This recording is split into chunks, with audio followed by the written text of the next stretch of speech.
just farting out unicorns and rainbows all the time. Ouch. I mean, if they're ethereal, though, like, it won't hurt. It's not like literal. The thought of farting out a unicorn just really pained me. I just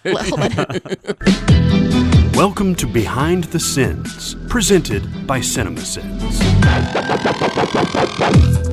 Welcome to Behind the Sins, a weekly look at everything going on inside the world of CinemaSins. I'm Aaron Dicer, and I'm joined as always by Jonathan Watkins. Hello, hello. And Danae Hughes. I also like Rolos. We write for CinemaSins and TV Sins and do various other things inside the CinemaSins universe as well. You don't know this, but that's a subtle jab at me. You will find out later. Take a drink. It's a twofer. Yeah, it's a drink for the outtakes, but then also a jab at Aaron. Yeah. How are you guys doing? We're up early this morning to record. Got some stuff later today, so we're doing a more early recording for this. You guys all right with that? Yeah, it's cold and rainy and gross here, so... Yeah. So I'm glad to be inside. Things are really great here. We are finally no longer the only house in the neighborhood that did not clear out the driveway. Oh, we were the folks that just kept making that one track into the driveway. It's gonna melt. If you can get out, who cares? No, people are doing that in our neighborhood. It's like, this is gonna be gone in like 3 days. I gave some grace to my family, my wife and my kids who are still home wanted to clear the driveway. And first of all, I don't go anywhere, so it's really not up for me to say. Like, you know what I mean? You know what I mean? Like, but the other part is, like, growing up in Michigan, that was something you just did. When it snowed, you cleared the drive, because in Michigan, if you didn't, it was really dangerous. Here, you're absolutely right. I think if you fully adjust to what the weather does here, even if it's going to be cold for a week, it's still going to go away really quickly once it's not. And so, so it's all gone now. It got into the 70s a couple days ago. So, Yeah. I was like looking around like, are we like the weird ones here? There's people that have snow moving machines here. I don't understand that. I don't understand buying a snowblower in southern Missouri. I don't get that. I clocked them. Yeah, people even have snow shovels. I'm like, why do you have a snow shovel? Like, what came through your mind that day? I might need a snow shovel one day. Personally, it worked out for you. I was glad to see it when it was happening. Number one, I've never seen it actually in person. I've only seen it in movies, so that was interesting. Two, shovels? Hey. No, the snow machine. The gotcha. snowblowers. Got it. Yeah, I've only seen them in movies. I've never seen them in real life. So I just watched them. I'm like, wow. Yeah. That's what they do. Well, and then second, I thought, okay, all right. When in need, go knock on that dude's door. Right. You know, you're the designated that guy of the neighborhood. But yeah, and finally the sun came out and we just watched it all melt away and had no work to do at all. So it's amazing. But you got the ice first, right? We did. I mean, that's what we got. We got the frozen rain and stuff first. So we had a really thick layer of ice under the snow. So like, I don't even know how people were shoveling. I tried to clear our sidewalk just so my father-in-law, who's got a broken knee and has got a walker, just so he could get to a car. Right. And I mean, when I just had a regular shovel, but like I couldn't even move it just because it was like such solid ice underneath. I mean, there was nothing to like dig into. Yeah. So even if I got the snow off, there's still just a sheet of ice. So I don't know how people maneuver that, but I'm sure people that have more experience with this know what they're doing. But it was cool. It was nice. I'm just glad my daughter's gotten a few good snowstorms as a kid, which is not as common here. So that's been really cool that she's gotten to experience that. And we're lucky. We didn't have to go anywhere. My wife's office closed for the week, so we literally didn't have to go anywhere. So, that's nice. And we had enough food. And I realized I hadn't been in my car for a couple of weeks at that point. I just had been home. I decided to drive for the first time. It's like, oh yeah, I know how to do this. I was more like when I had to drive one day, it's like, oh man, I got to go drive. Yeah. Ugh. You get that feeling, you're back on the road, you're free, no one's around. So you're like, honk, honk, hey everybody. It's like, that's me. I was very excited about it. I was annoyed I had to drive again. I was I don't miss driving. It's been so long since I've driven that we just realized the tags are a month and a half expired.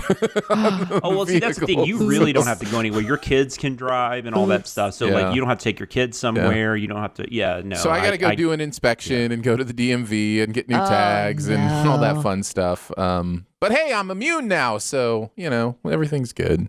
Yeah. I'm glad your car starts. I mean, if you haven't driven it in a month and a half or whatever. Right? Yeah.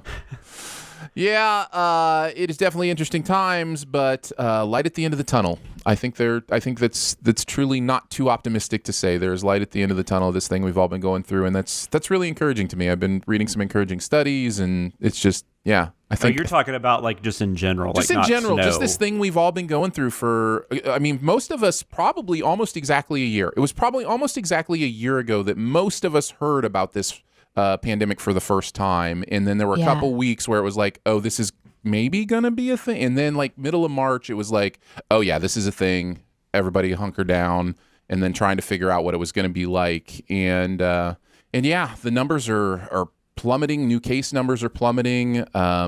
There's some really good indications that the vaccines are not only effective against not transmission, I shouldn't say, not only effective against helping you from getting the disease, but even if you get it, you're not going to get like very sick. Like that's the really cool thing about these vaccines is even if you're in the 5% or whatever where you get COVID after you have the vaccine, you won't go to the hospital. It's literally 0%, the studies have shown, of people are hospitalized for the disease after getting the vaccine. I assume this is going to kind of become like the flu, though, right? Like this is just like there's going to be a shot. That I can't tell you. I'm not a scientist enough to tell you that. That is not exactly what I've heard, but again. Maybe not then.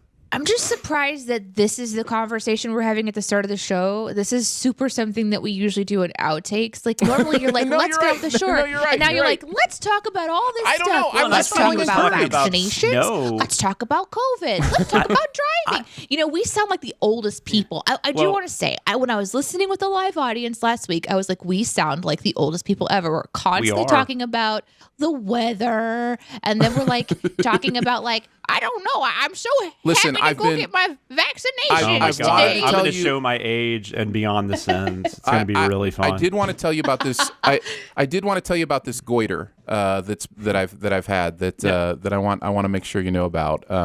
Just kidding. Real quick, here's what confused me though. We were just talking about the snow that we had, which was kind of fun. But then Aaron's like, but there's a light at the end of the tunnel. And I'm like, are you talking about snow? Like, yeah, it's called spring. I know. Like, and then we're like talking about COVID. How did this happen? The seasons changed because and then there's no snow anymore. Not driving our vehicles and not getting out of the house. And I don't know. Just overall, it's just like the winter is ending and I don't know. It just feels like a year-long winter that's finally coming to an end, at least soon. I'm not saying it's over. Aaron is like all of a sudden understanding what spring does. What also feels like a year long is this introduction to our show. Let's just get into it then. Let's do the SinSide Scoop. What's he building in there? I've got a secret. Pay no attention to that man behind the curtain. This is a true story. We're going to talk about 15 more minutes about how the pandemic is going, and then we'll get into the look at the videos from the week. That'd be great if the commercial we did this week was like on COVID or something. That's right. And tell you how we felt about the stuff that we're sending. We'll kick it off with commercial sins. Leis potato chips this week. Is that right? Leis potato chips. By the way, our pantry sometimes looks like this aisle because we are a Leis family and we all like different flavors. Really? Yeah. I am not. We don't ever get Leis of any kind, I don't think. What are the You don't get laid? My God. That is a private matter for discussion amongst my wife and I. He has at least 4 times. We have all different kinds of Leis here in this house. So are the sour cream and onion Ruffles, is Ruffles the brand or is that a Leis potato? I don't even know. I don't pay Leis attention. and Ruffles are 2 different brands. Okay, and thank you. But they have similar flavors. Leis is typically, although they do have ridged Leis now, which are more like a Ruffle, but Leis, at least in the beginning, were just more of a thin chip. But they do have the wavy Leis, I think is what they call them. And they actually have like the Ruffle ridges in them and stuff. But it's, they have sour cream and onion. I'm not an onion flavored person, but my wife loves those. They have barbecue. and regular. I'm more of a regular, plain, bland potato chip kind of guy. It just feels like eating salt. That's my thing with regular potato chips. It just feels like I'm eating salt. I like the crunch with a sandwich, though. Sure. Like, I just, and, I get that. But I do like barbecue. And then my daughter's really big into it's sour cream and cheddar, I think, is the one she really likes. But then there's all kinds of stuff. There's like jalapeno. Are Leis the ones that will sometimes experiment with their flavoring and have those contests? Yes. Is that Leis? Yes, I think that is Leis. I think so, yes. I think they do like the very weird flavors or whatever once a year. They'll release like a pickle one or something like that. I find that to be, I think that's fun. If you have a brand that's powerful enough that you can release really terrible flavors without fear of tanking your company just for fun. You're doing fine. You're doing fine. I'm going to look up some Leis flavors while you guys talk about your... What's that? Ruffles has like it's like the Canadian ones. I can't remember what those are called, like fully dressed or something like that. And I mean, all the chip places have gotten into it, right? Like Pringles has done this too, where they've done some crazy Pringle flavors, and and Doritos actually has done this for a long time. They experimented with some weird flavors back in the day that stuck. Like the one that I was now hot is the big thing. So you've got flaming stuff. Yeah. And, I was trying to remember, though, and this is kind of hearkening back to our radio days, but that they would release genuinely ridiculous ones that are absolutely not intended to stay on the shelves. Yes, that is Leis. Yeah. Okay. And then you would vote on like which one you actually liked. Like one was like chicken and waffles. Yeah, one was like toothbrush butt. I don't know. No, there was no toothbrush butt. That was definitely not a flavor of chip. The pickle one, though, I believe is a legit flavor that they have. I've never had them. They have a dill pickle and a flaming hot dill pickle right now. Yeah. I have never tried the dill pickle. I might like it. I mean, I like pickles, but I don't know. That's a weird combo. They also have one called Chesapeake Bay Crab Spice. Yeah, that was one of the strange ones. I think that one ended up winning that year. Which I mean that I would try that one. I'm looking back to some of the crazy ones, and if I find them, I'll let you know by the time we get done with our favorite sins. That'd be a great keeping tabs segment. It could be. Oh, that's a good point. I didn't will work just on do this, that but while I wanted to look up Leis. Oh yeah. Instead of doing the show, I just looked up chip flavors this whole time. I'm actually also on Discord. It's going to be a great show, everybody. Now I want chips. Let's talk about the video, the commercial. This is for me, this is kind of the heart of the channel. Just taking a commercial that is your typical stupid, brand commercial and going, guys, this is dumb, and taking it seriously enough to count up, all the things that you see in it. I think this is what makes this so fun. Jeremy said, because I think Jeremy wrote this one, right? Yes. He said, I am never not going to mock shitty fake supermarkets and media. And this motherfucker opens multiple bags of chips in the aisle without paying and flops down on the Yum brand's Pepsi throne. And when security shows up, he gives them a potato chip to get out of trouble. And it works! And then he adds, fuck Leis. That's all that Jeremy had to say about his writing experience for this commercial. Nice. Very nice. What about the Sins video, guys? What were some of your favorite things from that? Jonathan, why don't you start? Well, acting like there's an entire aisle in a grocery store dedicated to Leis, I thought was a great observation. How many songs listing shit have ever gone top 40? I love that. Oh, my favorite, though, was a blue shirt on denim pants. Is it 1995 again? And the reason that was so funny was because for me personally, one of my good friends in college around this time, because this is when I was in college, he just had like a closet full of like blue button-up shirts, and he just always wore those with jeans. That was every day. That's what he had, and that was a thing. Nice. I liked the "Are you trying to start a riot?" sin about opening the chips as if ever all hell would break loose. If you don't want dudes sitting in the Pepsi throne, maybe don't build a Pepsi throne. Even if you did build it wicked magic fast in between shots, I thought was great as well. Danae, what about you? You guys got the ones that were my top. And I did find a real quick list, and I'll use that for keeping tabs. I was going to do that. Look at you. Multitasking. Is this the first time the commercial Sins narrator has mentioned his college girlfriend? I couldn't remember. Interesting. I think so. I think it might be. Well, and some of these are out of order too, so that's the other problem. Because we've, I don't know if that's too behind the scenes, but there's a few of these that have been done, and we just haven't aired them yet. So it's possible that that's in other ones that technically came before, but yeah. But I was just curious because that was something that happened in this one, and I was like, I don't know if that's happened yet. So yeah. I don't think it has. All right, go to our wiki and update it. That's right. Go there now. Can you imagine? Let's move on to TV sins. We're continuing with WandaVision, third in a row. All new Halloween Spooktacular. This was a Dicer Watkins script. So Jonathan and I writing on this one. Yeah, this is when things kind of get interesting. Yeah, I mean, for me, it's been interesting, but in this episode, I feel like it just kicked up quite a bit. What do you think it was about this episode that kicked it up for you? Because I don't know that I felt the same way necessarily. Really? Yeah. I felt like episode 4 kind of kicked it into a new gear with like all the information.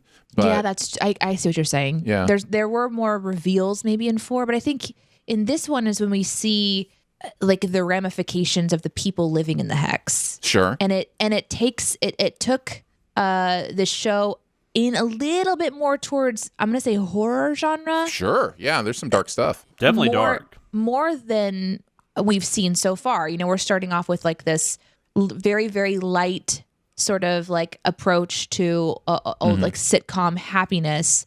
And now it's going into like realness of what it means to be underneath someone's control, living on the outskirts of this town and just going through the motions and not being able to blink, and just these really traumatic visuals, but like Disney's version of it, which is, I think they're doing a great job of it. It's building tension. It's like, it doesn't need to do intense horror. And this one also, the commercial is more vivid in that it shows the deteriorating like body in claymation style.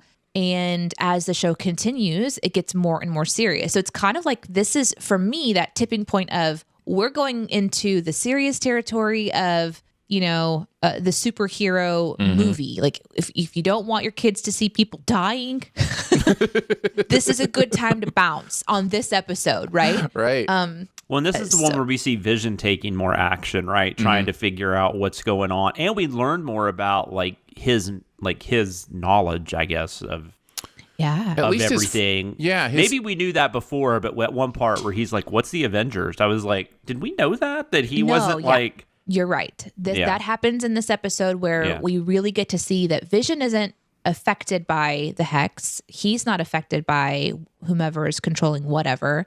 And he himself is trying to solve this mystery by talking to people that can't talk back, and then also breaking through the barrier and beginning to disintegrate.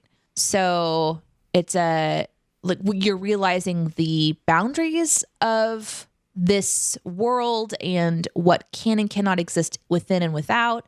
And then of course the very exciting ending where Wanda expands the boundaries of the hex to engulf the next round of people and to kind of save Vision. Of course, we also get to see that the children have powers as well, which we of course all expected. But I thought it was really fun too, because it has that element of like lightness where, you know, it's Halloween and Vision's dressed as like old school comic Vision, and Wanda's dressed as old school comic Scarlet Witch, and the kids are dressed as their superheroes would be in the comics when they're the Young Avengers. And so there's just these winks and nods along with this really creepish mystery stuff going on. I thought it was really well done. It was one of my favorites so far, I think. Yeah, I loved it.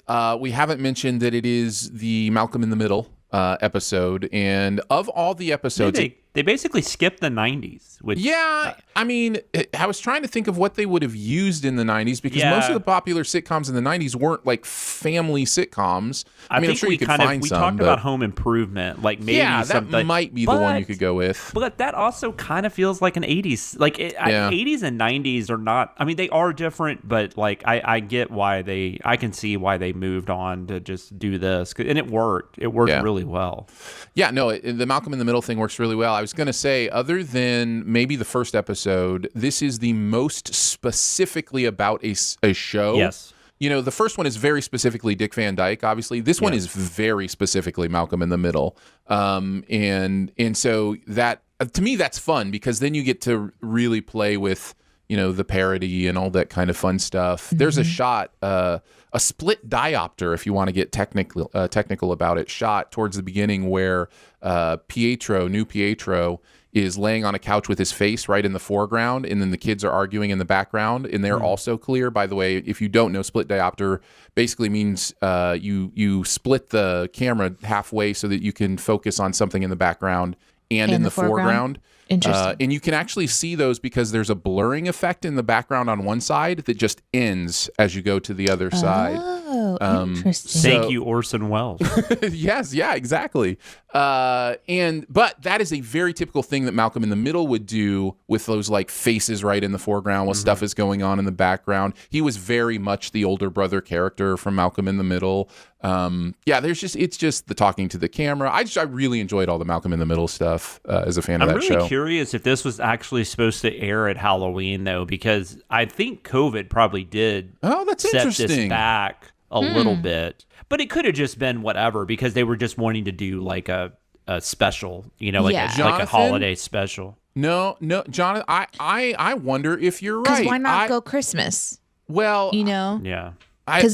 Halloween probably fits better though because they got her in. They are dressed up in their costumes. Well, and also Malcolm in the Middle very specifically had a Halloween episode every year, so that is another Malcolm in the Middle nod as well. But you could be right. You could absolutely be right if this was intended to air over the fall of. Do we remember? Did they ever say? Was it supposed to be fall of 2020? I don't know. That's what I'm saying because filming got stopped on everything because of COVID. So assuming they were filming this like last spring, and they could have very well have come out like this past fall. That's interesting. I hadn't even thought about that. It's fascinating.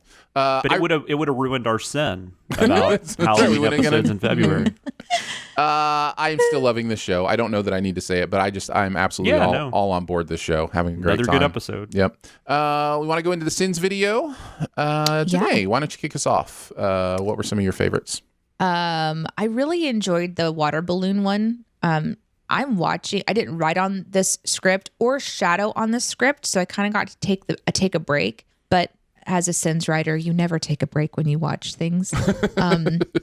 And I thought that was really odd. So I really enjoyed, like, where do you keep your balloons is the better answer. Like, who has water balloons just stored around the house? So I was happy to see that one. We got some pushback in the comments on that. And what? No, because there are specific things.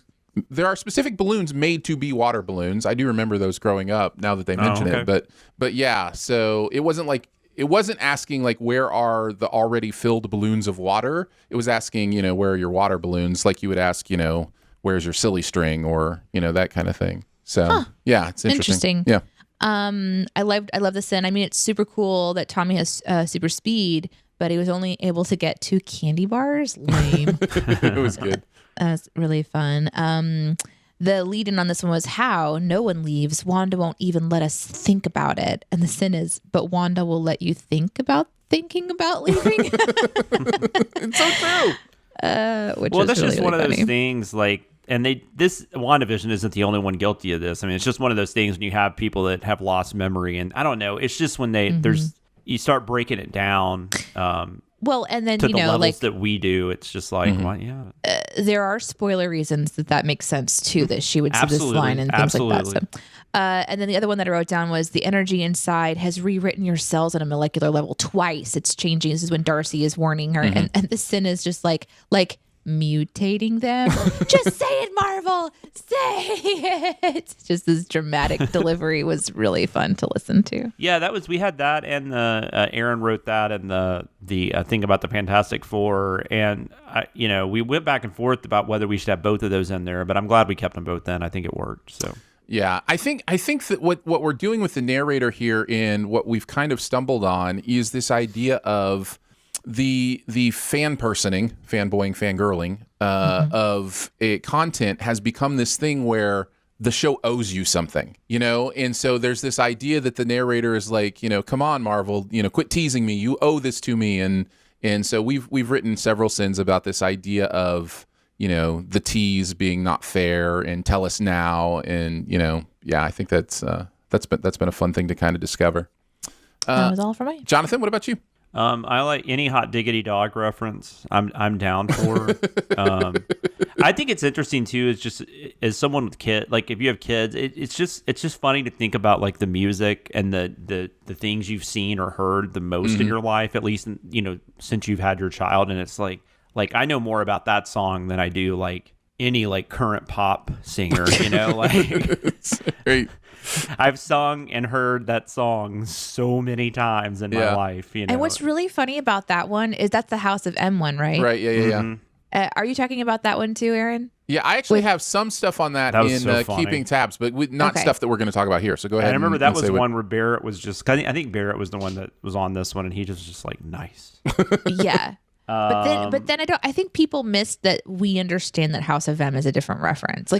Of course they do. Oh no, we did that. But we did it on purpose. But then people in the comments you guys, House of M is this. So we're like, we know. It is my new favorite troll, and I know we've done it for a long time. But I love this idea of trying the best you can to make it obvious you're winking, obvious and people still are like, actually. There's another one in the next video too that's like that.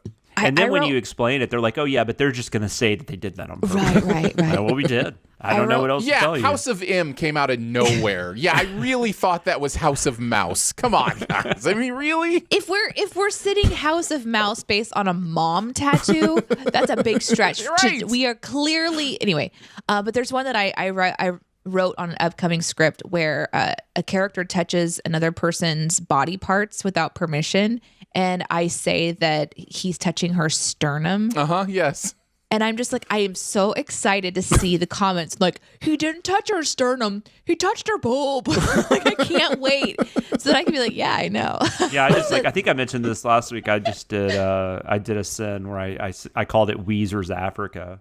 Instead of Toto. That's gonna be so fun. That's fun. We're so evil. We are assholes. Actually, everybody's right. Part of our job, guys. Well, and it's becoming another running gag with this series too, that the narrator is misidentifying Easter eggs. There are a couple more coming up that are in the same line where it's like. Well, we started at the very beginning when I was pointing out random posters and things that are in between layers. It's like we started off by going, we're looking at everything as if it's an Easter egg. And so to continue to do that is really exciting. But the narrator's so confident that he knows these Easter eggs, and it's just it's the best. It's gone from being annoyed to being confident. Now I know. I'm totally getting this. And the last sin, the sins that we do for this last one, because if we wanted to put all this together again, one big long seasonal recap, I think it would just be really funny to have this arc between them of the confidence rising and then falling again or something and by the end it's like, it all means nothing. I knew it all along, or just this confusion, just going through the emotions that we experience. Anyway. This is us having ideas. You're hearing us whiteboard right now. That's right. Which is why you listen to the show. Jonathan, did you have any others you wanted to mention? Yeah, a couple. The gross thumbnail was a good catch because that was disgusting. Oh, that was so. Once you pointed it out, I was so disturbed. You can't see anything else. You can't. It's it's just a detached thumbnail made of.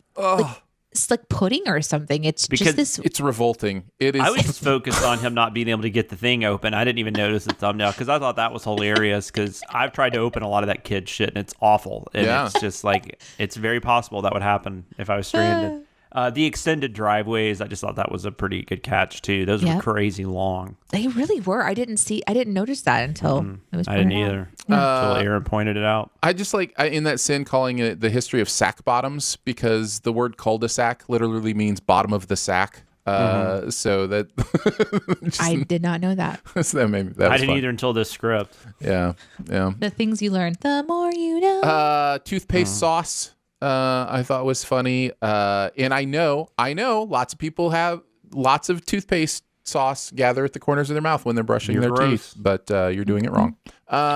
To be fair, I'll take a fish over a toothbrush or those weird brown and orange wrapped candies. Oh my God. So much truth. That's just I still have flashbacks to those fucking candies. After pronouncing it sward again in the convenient sward ponchos are convenient, saying it, look, I know you want me to pronounce it differently, but you're not the boss of me now, and you're not so big. Life is unfair. Just quoting the Malcolm in the Middle theme song. I like the three-for of stealing, vandalism, and bullying. Yeah, that worked out well. It worked out really nice. That was what I had on this one. And man, are we having fun with this. This is a blast. Really excited to finish this out. A couple of us, Jonathan has not seen episode 8 yet, but Danae and I managed to watch it this morning before taping. So one episode left for us, Danae, and we'll kind of see where all this is headed. I was working on a script that Danae and I are doing together, and she was not. Whoa, I'm getting called out there. No, I just thought it was not funny. kidding. No, that is actually exactly what happened. I am kidding about I'm joking in general. Like, I do not care. You're giving. It's okay. I can take it. We've got one episode left, but now with the sinning here on the show, we have 3 episodes left. We've got 7, 8, and 9 still to talk about on BTS. So it'll be fun. Let's move on to The Simpsons. Marge versus the Monorail. This was another Dicer Watkins script. This is possibly the most favorite episode of The Simpsons of all time for a lot of people. Oh, really? I really like it. I didn't know that. It's not my favorite, but it is certainly amongst the highest ranked, and many people will quote it as their favorite of all time. I did notice it had a very high rating on IMDb, and lots of great quotes in this one. So many so that we couldn't even really touch on them all. I don't even think we mentioned I call the big one Bitey. I don't even think that made it into the the script anywhere. Like there's a lot of great stuff in this episode. See, that's interesting because I was doing some research and it said that this episode was initially not received very well by many of the fans of the show. It was particularly absurd. Let's see. It was the show taking a more joke-based cartoon approach to comedy rather than the more realistic situational style of comedy that it had employed in the first few seasons. Mm-hmm. So in 95, during the production of the 7th season, Yardley Smith said of this episode, it was, quote, truly one of our worst. We all agreed. That's hilarious. That's so well beloved now. It's interesting when you say that. I wonder if this was kind of almost a turning point for the show to where it did kind of get into more of this goofy, just throw everything at the wall, see what sticks kind of, idea. It was. This was also very much a Conan O'Brien episode. He was the primary writer on this one and the primary force in bringing it in. And I think you can see his random wackiness all over this thing. I always remember the Homer hits a chestnut tree. I mean, that's the so good. That's the thing that always sticks out with me. I think Aaron actually gave the send off for that, but that is something that has always stuck with me because I was like, I couldn't remember what episode this was, and then when that happened, I was like, oh yeah. See, I've never seen it, so I was like, I don't have a reference. But I didn't watch all the Simpsons many people have. And Phil Hartman was always great, whenever they used him. And I think they used him more than once, right? This wasn't the only time they used him. I don't know. Maybe he's just been in other animated stuff. Oh no, Phil's all over the Simpsons. He did several characters. I'm trying to think of Troy McClure. You may know me from such films as my god, yeah, of course. It's just been so long since I've sat down and watched The Simpsons. That's actually been something I've thought about doing because it's on Disney Plus, but I haven't gotten around to it. Yeah, but this wasn't. I mean, I don't remember exactly when he passed away. I know it was close to when it was right before they shot the final season of News Radio. Yeah, I think so because they had to bring John Lovitz in. Whatever, I guess late 90s. But man, there's an underrated TV show. Man, we don't hear near enough about News Radio. That show is great. I think I've said that's my all-time favorite sitcom before on this show. Yeah. So when I was also looking it up, there was that. Most of it was about how well beloved this episode is, and like just different people quoting, that it's by far one of the best and most loved, and has the most throwaway lines per minute ratio, and just all these different things, like you were saying. And then I said it. Let's see. Second place finisher in a reader poll to decide on the best episode of any television sitcom in 2012, and it lost to Community episode Remedial Chaos Theory. So it was interesting. It was that episode, and then Marge versus the Monorail in 2012. Wow. On this, and so I really thought it was interesting because I feel like sometimes this happens in real life too. You write something, you do something, you create something, and you're like, this is so poor. And even maybe the audience doesn't react to it, but then later it has this resurgence of excitement. I just don't understand how the cast and creators would say that was their worst episode, though. Because, isn't that weird? If you try to watch some of those first season episodes, they are rough. because the show didn't know where the show didn't find its footing, right? I mean, it was more concentrated on Bart, less concentrated on Homer. It was trying to be more like something like the Flintstones, where it was a more straight up sitcom. And then once it started playing with its concept and its format like it did in this episode, it became such a huge thing, right? It became so much better, but whatever. It's strange to think, I mean, there's so much content that this show's put out. There's so much. I can't even imagine. Yeah, like, I don't even know how I would. I mean, I think I've only seen about 8 or 9 seasons worth, and I don't think I've even seen every episode in those seasons. But isn't it crazy to think you've seen 9 seasons of a show and it's only a third of the show? It's less than that. It's absolutely wild. And you've seen every episode. I have seen every episode of Simpsons. Continue to this day to watch it every week. Insane. Yeah. Insane. And occasionally it's still really good. There was an episode just a few episodes back. I was like, this is really good. Occasionally it's still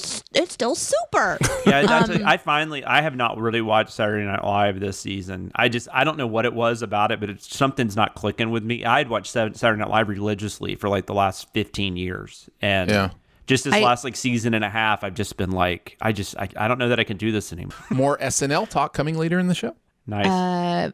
Conan O'Brien conceived of this idea when he saw a billboard in Los Angeles that had one word on it: Monorail.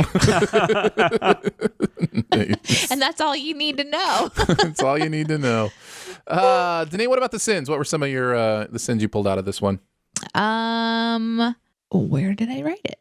No, I don't. I guess I didn't write those down. Okay. I liked them all. Every single one of them. Couldn't pick one. Couldn't pick one. This script's so great, guys. I just couldn't even pull out some of my favorites. Aaron was off mic for a second eating Rolos. I think that if I was to be shadowing this one, I may have tried to reject the title of my sex tape one, but that was one that stood out to me. Something about the ooze or something. There was a question mark. Yeah. He wasn't sure. Okay, sure. That is the whole thing with this narrator. He doesn't understand sex, really. Like, that's the is that it? Yeah, it's like all the title of my sex tapes, if you'll go back and look at them, all of them have been like horrible ideas of what like a good sex tape title would be. Just terrible. I don't know about that. There was one that really slew me. Slayed me? I was sloon. Not understanding sarcasm, also known as Twitter, I enjoyed. And the one where, it's about Lyle, and the sin is basically like, how does Lyle have all this money? Kind of goes in this whole thing. But then just after, it's like, also, why is there a piano on the stage? And I just love the swing from a deep hit sin to just something silly like that. It was, how does he know that they have all this money? It was, because they just like, it was just, that would not have made like national news that like somebody paid a bond. Right. Or paid bail to get, somehow he knew. Somehow.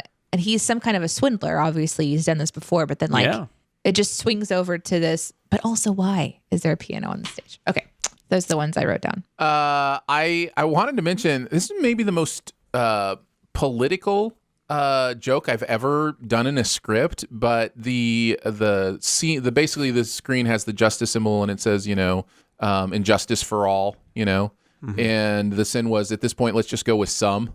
Yeah. I just you know what? It's true. And let's just put it in there. And so, I was happy to get that one in there. Mistaking Doctor Who for Battlestar Galactica after he confuses Star Trek with Star Wars. That was great. So then mono means one and rail means rail. So it's just another word for monogamy then. Funny.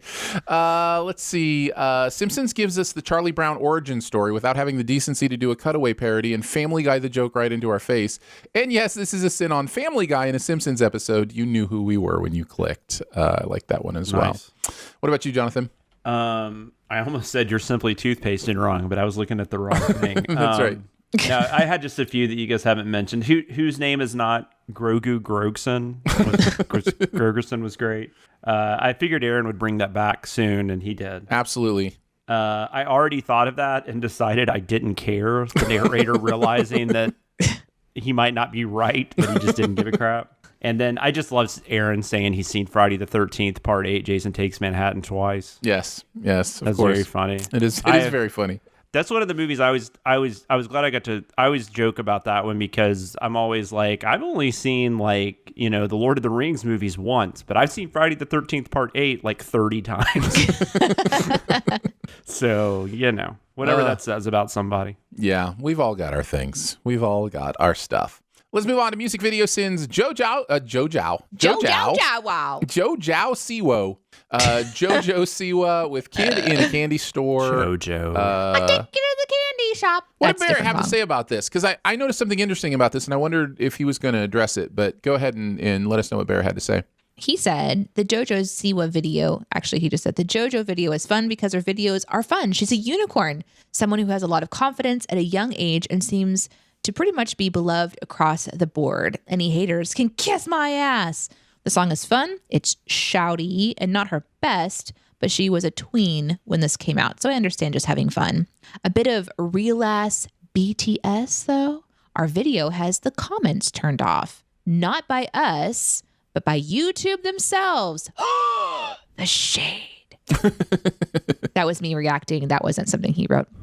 It's hard to tell since I'm talking. Also, narration. Yeah. Ding. Okay.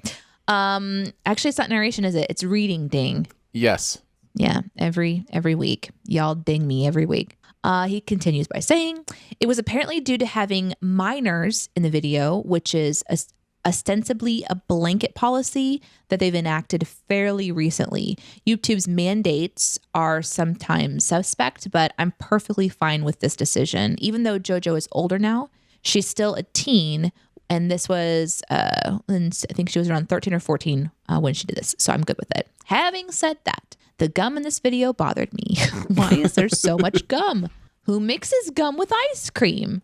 That's the end of his thoughts on that. I agree with him. I do think it's important to mention that, that YouTube specifically has a policy about minors in videos. It has nothing to do with the things we said about her. It has nothing to do with anything we did. It's just... No. These are minors in a video. We're turning the comments off. And I think that's kind of a cool policy. I think that's great. Yeah. Yeah.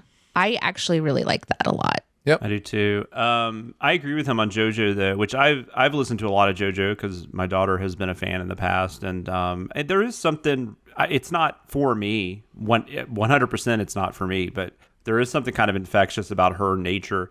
And I love sending her videos, not because I like bashing on her, just because I don't know, they put me in a good mood, and it's just cool. kind of an enjoyable sending process, I guess. Yeah, I listened to this song and it is so much fun. Like it is just a really fun, teeny bopper pop song. It's a blast. So yeah, I have no problem with it either.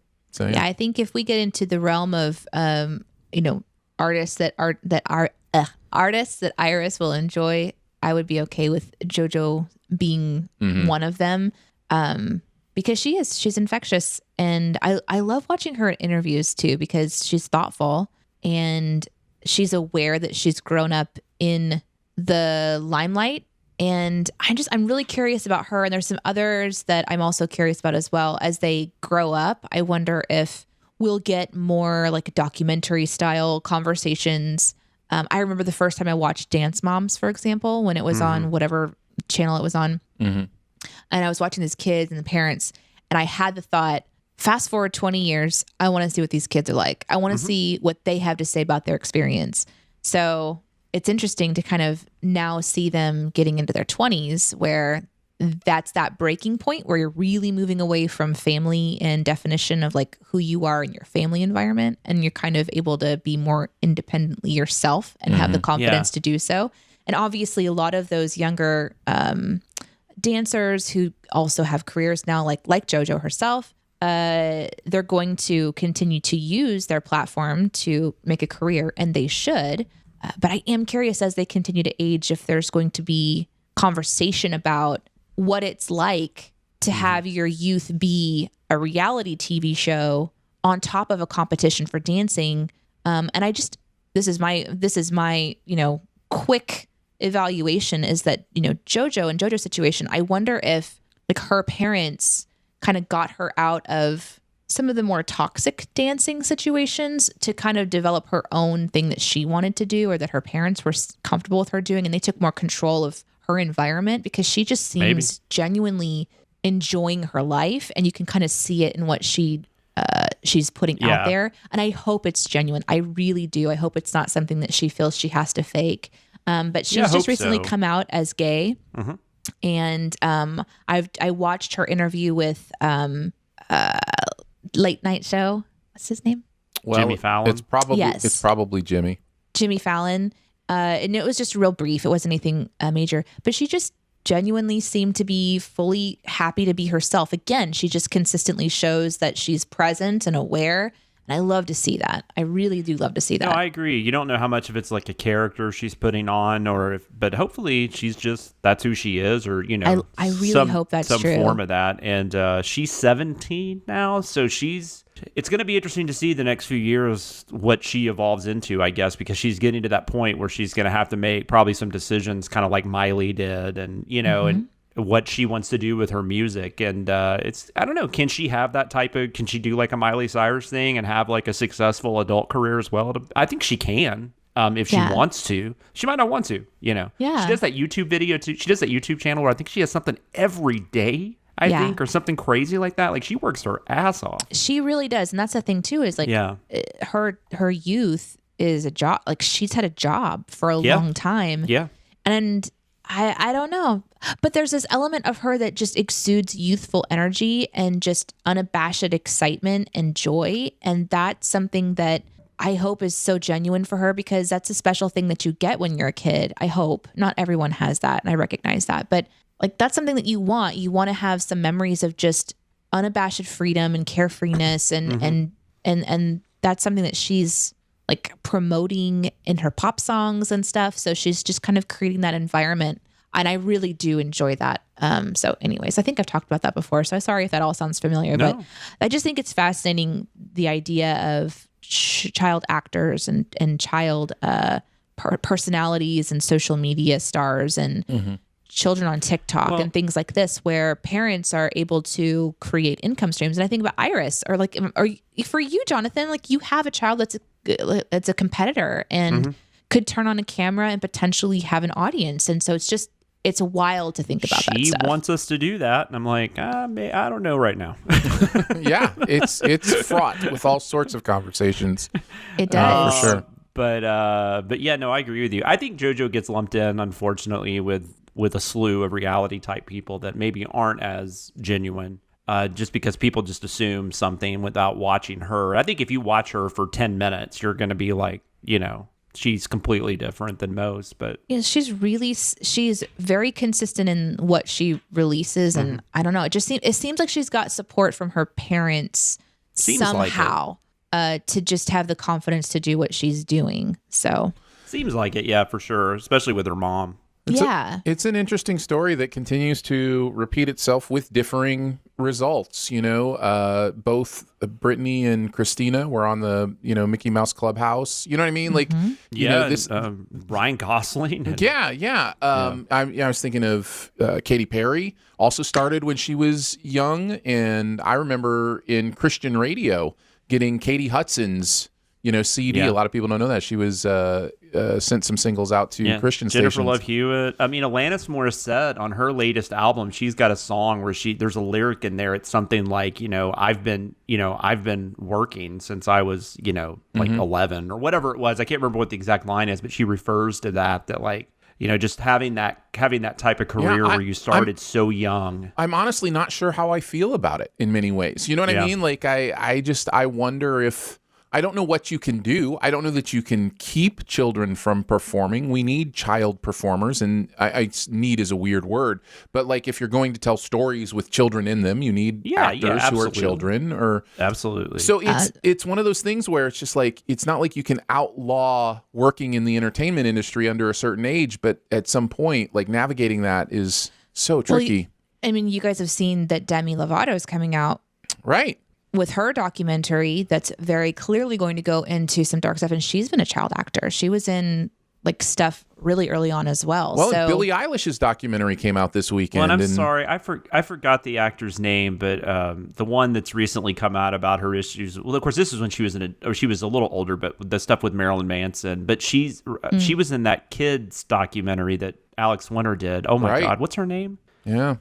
Anyway, it's all kind of just part of the same thing, which is that I think what I want to say is because we see Jojo on YouTube so consistently, I feel like she's doing well, like we're seeing it, but to work that hard all the time, I hope she has I hope she's genuinely having a good time. Evan Rachel Wood, by the way, sorry. Yeah. That's it. Yeah.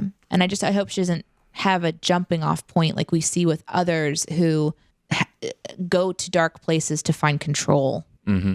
Yeah. Yeah. Let's get into the specific sins. I'll start us off. Oh no, these poor kids are actually starting to worship Jojo. Children ship is just a term you use on the internet. I thought that was funny, but I have a question. Is ship mean worship? I thought it meant relationship. I thought when you shipped someone, you wanted a relationship. I know they do use. I don't know. I mean, I didn't write that sin. I just never thought of it in the context of worshiping someone. They I do guess use that term in like TV shows and stuff. Like when when people want characters to hook up, they'll be like they're shipping them. Yeah, they're shipping them. So yeah. I always thought it meant relationship. Maybe it means both. That's anyways, I found that interesting. You mentioned the why are there gumballs on ice cream toppings. Who wants gum with their ice cream? And I don't necessarily want gum with my ice cream, but I did want to take this opportunity to say I love this sin because when I go to these new ice cream places, I am revolted by all the stuff people put on these. It has come to the point where you have a couple scoops of ice cream and then it's like all this whipped cream and then a full-size candy bar and then like sprinkle, and it's just like, when did it turn into more confectionery than actual ice cream? Like when did that happen? I think it's been like that since we were kids. I mean, I remember like gummy bears and sprinkles and stuff like that. Like were always at the Froyo shop, maybe like where you could kind of like mix everything in the topping stuff. But yeah, I just walk into ice cream places and I'm like, can I just have like a scoop of vanilla ice cream? Like, it's like just going to Starbucks and just getting coffee. Right? Yes, like, exactly. Yeah. Do you have just once again ice cream here? Yes, if we're learning anything, we are ancient. You don't have to get toppings. No one's making you get toppings. You can just get vanilla ice cream. I just feel so boring. Really, what about Flying Cars? A functional and practical version of Google Glass, a new Adele album. I loved that a lot as somebody who has a Google Glass in his home still. So yeah. Does it work? It does. It does work. Weird. If you charge it. I didn't know you could actually buy it. I was in the pilot program. He flew out to California. Yeah, they flew. They flew me out to LA to like try it on. And I don't want to hear anymore. I'm kidding. He flew out to California. He had a private meeting at Google with a consultant where they fit him for his Google Glass. You were on the Google campus? Yes. Yeah, the LA campus.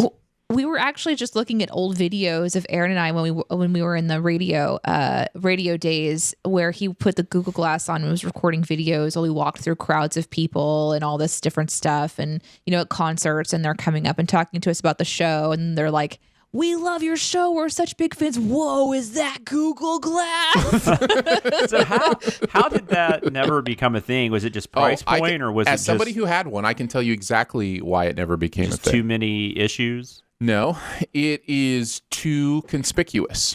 It is basically what I used to say at the time was you become immediately Bluetooth guy, but even more obvious. Like, when you said conspicuous, you mean like, oh, no, inconspicuous is when it's hidden. It was really obvious. Yes. Okay. So it's one of those things where it's very obvious. It's all people want to talk about is just how obvious it is and what it is and that kind of thing. It's, and it's this thing like the guy in the elevator who has the big Bluetooth at the time with the microphone or whatever, and he's always just got it in his ear and you never know if he's on a phone call or, it's just that annoying human thing of why do you have a camera on your face at all times? And like, I can tell that's something weird, computers on your head.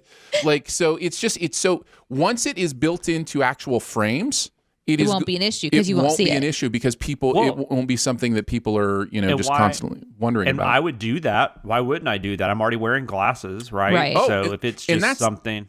That's the other part of it that I learned having one is, man, I love the functionality of it. Like the idea of hands-free technology, the idea if somebody, messages me, I can see that message without having to pull out my phone. It just pops up on my screen in my eye.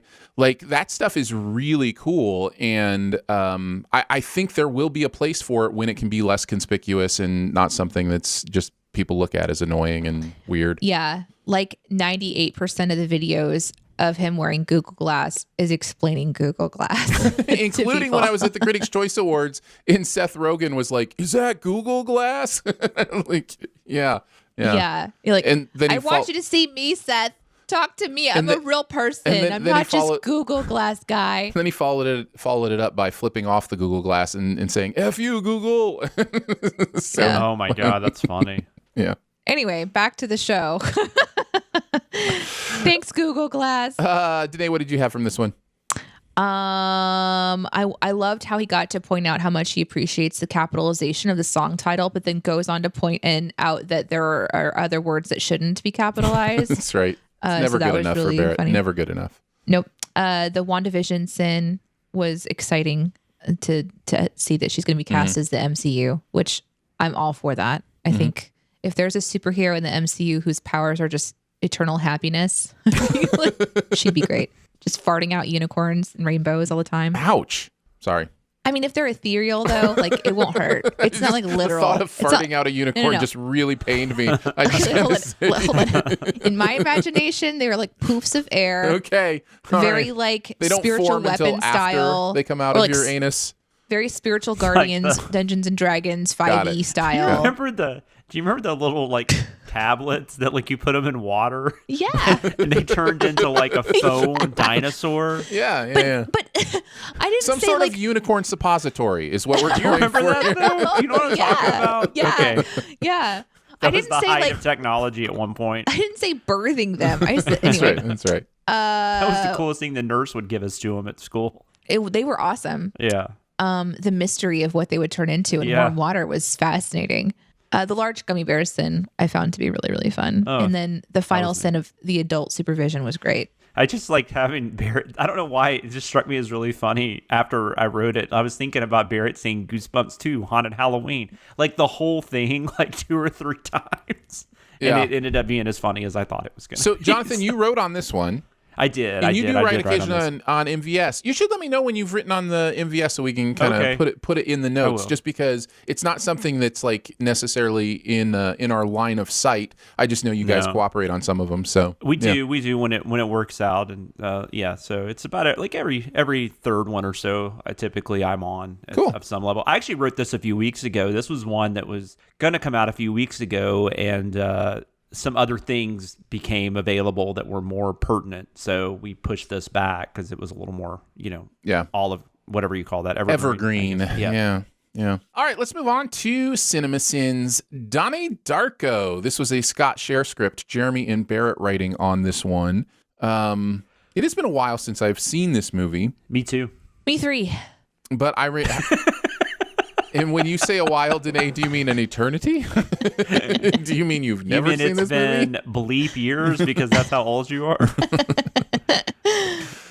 I remember really liking this, but needing to watch it again, and I never got around to watching it again. And I think after watching the video, I think a revisit would even move this one up higher for me. I think there's a lot of really cool intellectual metaphorical stuff going on here that really kind of tweaks my movie loving. So I think I've seen it a few times because I feel like I know I saw it like when it came out, and then I feel like I was at a couple people's houses because a lot of people were watching it around that time, like my age, because it was just kind of one of those movies that was blowing people's minds, and so it'd be like, oh, I got to show this to you, and got to show this. So I know I saw it a few times around when it came out. I really liked it, but for whatever reason, I've just never watched it since then. Mm-hmm. So I probably haven't seen it since around when it came out, 2002, whatever that was. So it's probably been almost 20 years. Yeah, since I've seen it. Danae, what are your thoughts on Donnie Darko? Well, I can tell you what Jeremy had to say about it. Let's do that. He says, I love this movie. I forgot how many times it made me laugh.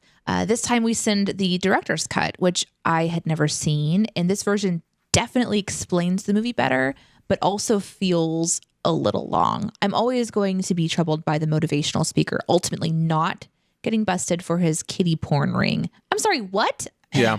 Sorry, okay. And that was Patrick Swayze, right? Yes. Yeah. Don't talk about him negatively. It was a character, Danae. He's what's known as an actor. I mean, he's into dirty dancing. Okay, let me just do like a little bloop, bloop, bloop, bloop, bloop into Danae's imagination just real quickly. So I saw the Dancing Dirty movie. The one I just said. I believe that was the title, the Dancing Dirty movie. Yes. Mm-hmm. At a sleepover where all of the girls said, my parents won't let me watch this. My parents won't let me watch this. So I lied and I was like, my parents won't let me watch it either. I'd never heard of it. And so you just wanted to be in the cool kids that weren't allowed to watch stuff. I was just going with the flow. Yeah. And watched the movie. I don't remember why it was so dirty. I don't remember really much about it. It's actually kind of dark. It gets into like abortion and correct. Right. But when you're a kid, you don't. No, absolutely not. I discovered all that as an adult. Right. It's just there's dancing and there's two people that like each other that maybe shouldn't. I don't know. Guy that likes to leave his shirt unbuttoned perfectly. But all of the girls from that moment on had a Patrick Swayze crush. Mm-hmm. And so it became a thing where it's like, you don't talk about him negatively. And they were like, standing Patrick Swayze. Now, I didn't think he was that hot or that interesting.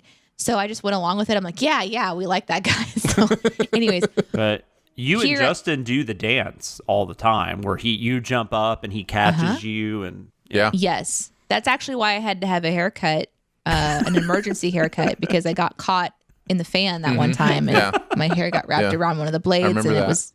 Yeah. Yeah. That was actually why I had the pixie cut, guys. You used to do, was it Wednesdays? Dirty Dancing Wednesdays at the Hughes house? I remember those. Yeah. Yep. And then eventually you incorporated Havana Nights into your Dirty Dancing routine, which is cool. You know about that? Wow. It's amazing. Anyway, whenever I said that was a flashback to my youth. Bloop, bloop, bloop, back into what we're actually supposed to be talking about. I wrestle with Donnie's choice at the end because of this. I do not believe he's making a sacrificial move to save his girlfriend, but there are unintended consequences there.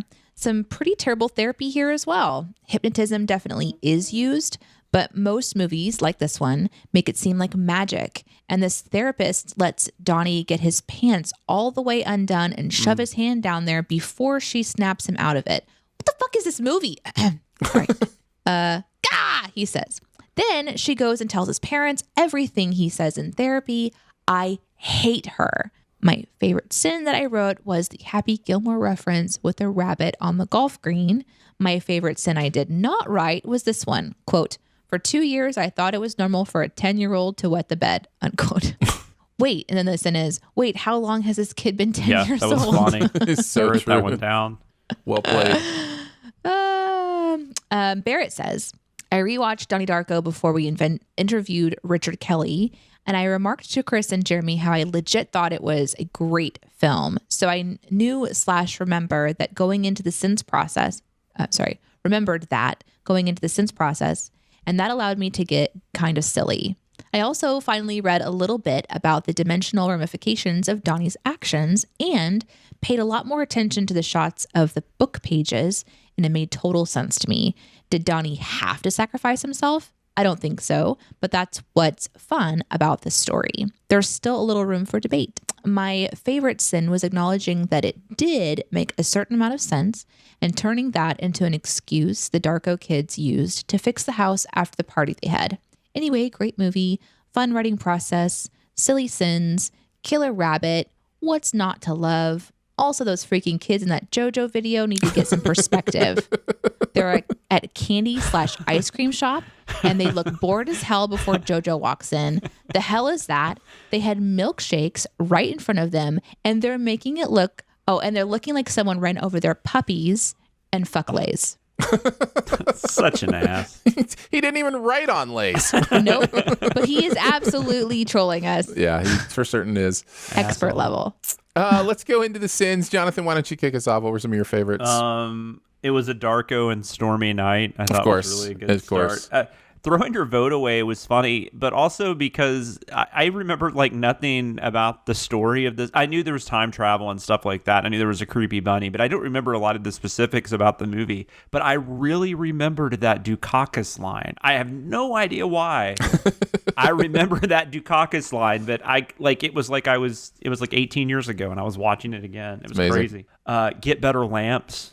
I really liked. I thought it was funny. There was a discount Dave Ramsey. I just thought that was interesting that we've had a couple of Dave Ramsey sins in different channels and all kinds of stuff. Now he has. I just love Jeremy saying now he has a gun. Ho ho ho. I thought that was great. And then I will say mentioning the stuffed animal car in Nashville was very funny. Yes. Even though if you don't live here, it makes no sense. Nashville residents will get this. It's great. I loved the outtakes on this pack. Like, we don't often talk about outtakes when we're talking about like our favorite sins and stuff. They were great, but this was just a really great outtake package. A lot of really fun stuff in this one. I also loved the advertisement in this one. Was really fun. The cutaway where Jeremy's like content, and then he's like, "Sorry, Marty," and it shows Marty, and then he goes films or whatever. Just like it was just a really fun advertisement going on in this one. So I enjoyed that too. I wanted to mention those things.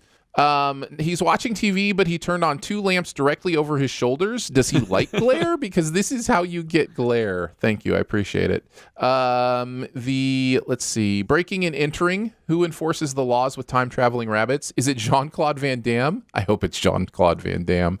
Very nice. And then, of course, not silly. You don't elect queens. I thought that was very well said. Elect them. That light thing is interesting because it's like one of those things I just I never thought about when we were having our house built, and we have a ceiling fan light in the living room that we can never turn on if we're watching TV because it's directly in line with the TV on the fire over the fireplace. Yeah. So if you put a TV over the fireplace, you can't really have a ceiling lamp light, right? Like you do in a normal living room. Yep. Because all you see is the light reflection. Yep. It's kind of irritating. We have other lights we can turn on, so it's not like we're in the dark. But it's just one of those things. Like, why should I have thought about that? Danae, this was a little creepy. Did you end up watching this one? Like, what did you take away from this? I did not watch it. I've had many friends with Donnie Darko posters and various things in their environments, and I've always been like, that's a big nope for me. I don't even know what it is. And that's a big note for me. I don't want that in my imagination. And after reading about child rings and people putting hands down pants and fucked up therapy, I am assured it's terrible. No, that's all I need. That is a minor part of it. I honestly, I think the time travel aspect of this and just the what the fuck avenues the story goes to, I feel like you would find interesting. Really? I could be wrong. Yeah, I'm kind of with Jonathan on this one. Yeah. I think you might enjoy it. Okay. But I do not know that you would enjoy Euphoria, which I know one of our listeners is really trying to get you to watch. And I know. I maybe, I don't know. Maybe there are I'm parts wrong. of Euphoria you would enjoy, but you would have to go into it knowing how triggered you were going to be about the terrible stuff that's happening in it. Just when you talk about high school and stuff. Yeah, right. Like it would be that stuff. It's not triggering in like, oh, I can't believe I saw that. At least I don't think there's a lot of that. It's mostly the emotions you will have to feel if you watch it. But it's great. It is great. We've talked about this before. I do think that there's probably some element of me that needs to, at some point in time, do the thing of just facing the shit that I don't want to think about, right? Yeah. Like, and it's coming out in various outlets that I'm watching, and I'm like, okay, that's interesting. That's interesting. However, I also just like moving on, and so it's unexpected emotion when I go back and watch stuff that is fully immersed in trauma. And for me, trauma was high school. And thank God that's all I have some serious other trauma in my life. That's true. But one of the big ones for me is certainly just the dynamics of high school, the dramas, all that shit. It's incredibly triggering for me. No, so I don't totally know that I would it. enjoy that. But this is different, right? Donnie Darko is different, is what you're saying. I just think you would get you would enjoy the mind fuck shit. Like, I think you would enjoy that part of it. Like the science fiction stuff, I think you would get something out of. Okay. Because it's really cool. It's a really cool version of a time travel story. Here's what I'll say. Is that a spoiler to say that? I don't know. I think At this point, what I would say is, if we're going to make a list of movies that Danae would watch with Dicer and Jonathan, her friends, maybe for like CinemaSins watch along, stuff, and you wanted to put, I trust you guys. You guys know me well enough at this point that if both threw like, this is one that you could watch, I would watch it. But I would only do it if it was for fans. I would not do it for myself. Yeah. You know what I mean? Here's the thing, though. I have not seen Donnie Darko in like 18 years. So there could be a moment I'm not remembering. Right. But I'm just talking about the overall the vibe story of I it. think you would find intriguing. No, That's I'm cool. with you. No, there's no reason to watch stuff that's going to bother you. I mean, there's too much out there. I think part of the balance of being human is knowing when to move on, and also what you actually have to process to be able to move on. Yeah. Like, we can trick ourselves into thinking we're moving on when we're stuffing things that we will never be able to move on until we process them. And that's the trick of being human, is understanding the difference in those things. For me, I learned early on how to process very well. And part of that is because my mom is a licensed counselor. Like, that was her profession for a while, was helping people process their stuff. And so we would have these great long talks. And so like I had been educated on how to deal with my emotions, feelings, trauma, all that kind of stuff. So I am like, when I see stuff I need to process, I dive into it. Like I'm excited to like figure out how to get through it and understand it. But but finding that balance as a human being of, I actually don't need to relive this trauma. I can move on, versus if I don't relive this trauma, there'll be something about me that won't be able to be healthy, won't be able to completely move on. So that's a tricky thing. That's why we talk so often about mental health and the idea of having someone to talk to, right? Like having someone that, that will help guide you for when it's time to press in on something, when maybe it's time to just, continue not to press in. You could also argue, though, it's a movie. Like, do you really need to process that through a movie? Like, I mean, I don't know. It's just one of my favorite things. There's a difference No, I understand what you're saying, but there's a difference in having to deal with something head on and just choosing not to watch a movie because you don't want that in your headspace. Yes, that's exactly what I'm talking about. Yeah. I'm having a hard time right now with especially newer horror movies or horror movies I haven't seen, just because of all the real world shit going on. That's just not necessarily something I want to invest my time in. I would rather just watch a Jojo Siwa video or like an old like Cary Grant movie. Like that's just what I'm totally. On some level I feel the same way about like This Is Us being set in the pandemic right now. Like the new season is in the pandemic. Everybody's wearing masks and talking about quarantining, and that's the only one that I'm actively engaged in that's doing it, and I don't want it. I just don't want it. Like my wife and I enjoy watching that show together, and I'm just not enjoying watching it because I'm like, I'm personally dealing with this. I don't need my entertainment to like process this further for me. I have to process it every day in my life. So, well, like on Superstore, it's really weird. This is the final season, so I'm just going to continue watching it. But they have masks on in the store because they're working in a retail environment, right? But it's so weird. Like people just telling jokes with masks on. It's just like, no. It's like, no, you're a fake world. You don't have to have this. Said this 2 years ago. I don't, I don't care. Like, what is going on? Anyhow, you might enjoy it. I don't know.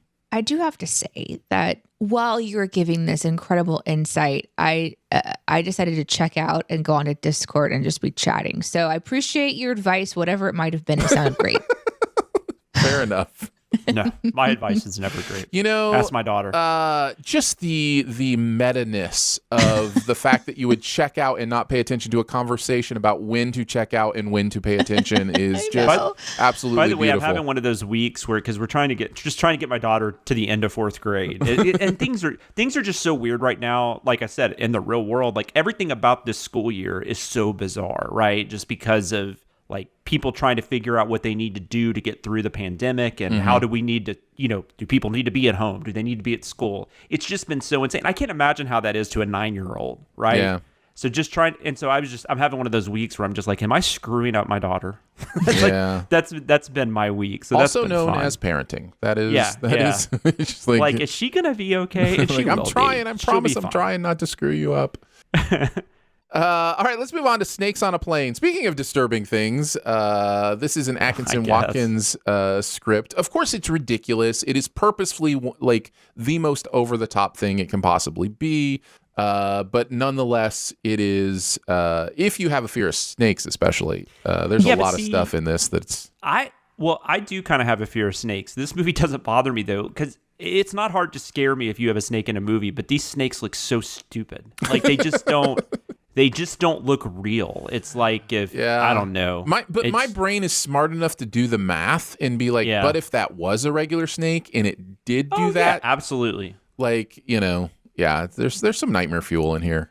No, there can for be. Sure. Yeah. For sure. I remember watching this when it came out. Of course, the big, internet buzz and, making Sam Jackson say the line and all that kind of stuff. I remember all that. And then it came out and it was kind of like, Is this the first instance where internet fandom caused a movie studio to make a change? I mean, no. I can't imagine it's the first, but it seems it might be one of the first, well-known examples. And Chris wrote that great sin in here about this line added $1 million to the budget and about $17 to the box office. And it's like just the amount of time and money they spent. I mean, like, compared to like what they're doing with Zack Snyder's Justice League movie, it's like a drop in the pan, right? Yeah. But this is like, this is 14 years before that decision gets made. It's interesting. Like, I feel like this was kind of a trailblazer in a way. Maybe, and some people would argue not in a good way, but to be fair, I don't think this movie's any better. If it's PG-13, but I don't know that it's any worse. Yeah. It definitely is right in that mid-aughts range where fan culture was being birthed. This idea that the fans took part in the creation of what was happening and could influence it. Lost is very much in that first run of things where it's like, the podcast is happening and fans are giving feedback to Damon and Carlton and, they're trying to figure out what to do with that and how to please the fans and the fan response. And so, there's definitely something happening around this era of how do everybody now has access to giving their opinion. What does that mean for fan stuff? But you're right. Everything surrounding this movie is so much more fascinating and interesting than the movie itself. Yes, like exactly. Chris and I writing on this was fun because I remember Chris and I and some of our other friends, probably Barrett, like around when this movie was coming out, like talking about this movie, like for like 4 or 5 months because we're just like fascinated by the whole thing. Like this is ridiculous and why are they doing this and what, predicting what it was going to do. And I don't know. It was just, and then you watch maybe shame on us for expecting more, but it was one of those things where it was like, oh, this is going to be this incredible dumb movie. And then it came out, you're like, for a movie that didn't need to get built up, this is a prime example. Right, like if this had not gotten built up, maybe people, I still don't think it's a good movie. Like I don't think there's any level of interest, like me being less interested in it isn't going to make this a better movie. I just feel like it was like, haha, this movie's going to be ridiculous and dumb. And then it comes out and you watch it and you're like, this movie's ridiculous and dumb. Yeah, exactly. Well, and it's hard to do that. It's hard to do that on purpose. Yeah, it's really hard to do that on purpose and make it work. You're probably just going to make it ridiculous and dumb. But anyway, sorry, Danae. No, it's okay. Did we read what Chris had to say? Yeah, what did Chris have to say about Snakes on a Plane? Memorably was being filmed in 2006 and the internet caught wind of it. A movie with Samuel L. Jackson with snakes on a plane got all sorts of hype, like you guys were talking about, so much that the movie that they were making got changed to lean into the absurdity. It was PG-13, but then they went to R, and the famous quote, "I'm tired of these motherfucking snakes on this motherfucking plane," unquote, was added. And then the movie came out in August and tanked.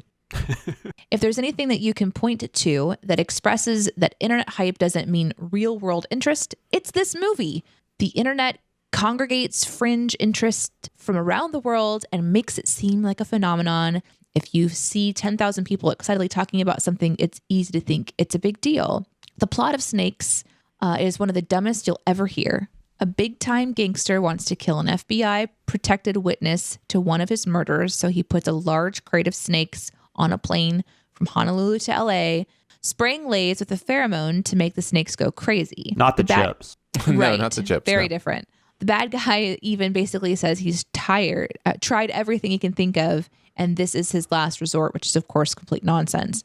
I think the dumbest diversion in this movie is when Jackson calls his FBI buddy Bobby Cannavale about the situation, who then finds an animal expert who then warns that they need to know the exact snake that bit people to get the correct antivenom when the plane lands. The problem for this movie is that most people who get bitten by the snakes die nearly immediately because they've put the most venomous snakes in the world in the plane. If a passenger lucks out and doesn't die, they'd have to remember during all that chaos on a darkened plane which snake bit them. Luckily for the one kid who gets bitten, his brother draws the snake on a piece of paper. The movie is unclear if that's the only person who benefits from the antivenom. My favorite thing to point out in this video is that Samuel L. Jackson goes into the cockpit and discovers one of the pilots is dead and the plane is operating on half power. Roughly 5 minutes later, when the oxygen masks descend and all sorts of snakes come flying out with them, the movie cuts to Jackson sleeping in his seat. It's crazy. It's no doubt due to all the cutting and reshoots that make a movie jump from "we're in the worst situation possible" to the FBI guy sleeping in just a mere 5 minutes later. Anyway, Snakes on a Plane is dumb. They tried to make it that way and succeeded, but it's not nearly as fun as it could have been. I think producers get in their heads, what's fun? And they decide, let's throw in some cursing and sex. Done deal. Yeah, Chris and I went back and tried to figure out, and we're pretty sure that 2 people that are still alive have been bitten by snakes. Once they get all that done with all the people with the antivenoms and stuff, there's 2 people.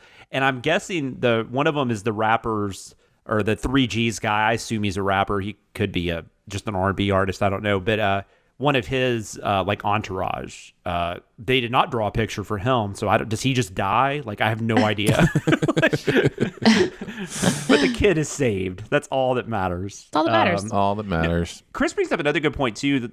The other thing is and I've had this over the last especially over the last year. I've been dealing with this when seeing things blow up on Twitter. As you start to think about the amount of people that are actually on Twitter, which is actually a very small percentage of the world. And when you break it down, and then plus you're following an even smaller percentage of that. So things that are blowing up on your timeline, it might only be 100 people talking about it, right? But it seems so big. Yeah. So I'm wondering, especially in 2006, how many people were actually on the internet, on these sites that were talking about this. I mean, maybe it seemed big to us because we were actually the ones going on these movie sites. But the majority of the world was just what the fuck is Snakes on a Plane? Is this real? I thought that it was a movie from the 70s. It could be. I mean, it could. I mean, other than technology. But what is that movie? I mean, there's a lot of disaster movies and stuff. Yeah, it's Shaft. Shaft on a plane. I don't know. I mean, there's a lot of animal attack movies in the 70s. So I don't know if there's one on a plane, though. Yeah. Really? Yeah. There could be. And you could be remembering something that I'm not. Maybe I'm just thinking of Airplane or something, Maybe. Maybe. Well, that's the thing. This movie is very much it follows the disaster movie formula, but it also tries to be an animal attack movie, which has been done, but they don't do a very good job with it here. So I think a movie that does this so much better is Arachnophobia. And I don't know why. I don't know why that's a much better movie, right? But I don't. But is it just because it's a better story? Or is it just structurally a better movie? I think so. Yeah, I think there was more time and care. They weren't trying to make a bad movie on purpose. They're trying to actually make a good movie. Arachnophobia is really good. But it's ridiculous. It's over the top and ridiculous, but somehow still manages to be good. That's interesting to me. What is it? That's the one where the spiders come in that guy's coffin, right? And then they mate with normal spiders, right? You already said that. You said they come in his coffin, so you already mentioned that. But wow. Just wow. But then when they get to this town, they mate with normal spiders and they create this new breed of spider that no one has. They don't have anti-venom for it or whatever. And, it becomes this thing. No, it is ridiculous, but that's a version of this type of movie that's good.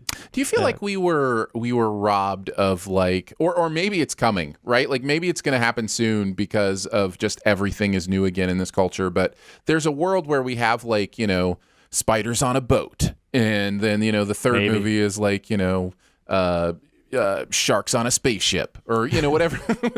I mean, Sharknado's done stuff like that. Yeah, so, you're right. They've kind of gone there, and that like Snakes on a Plane is way better than stuff like Sharknado. Yeah. I'll give it that much credit because at least there's like some talented people involved. Actually, this director David Ellis, I kind of like him. He passed away unfortunately way too young, but he did like a couple of the Final Destination sequels. He did this movie called Shark Night that's way better than it has any right to be.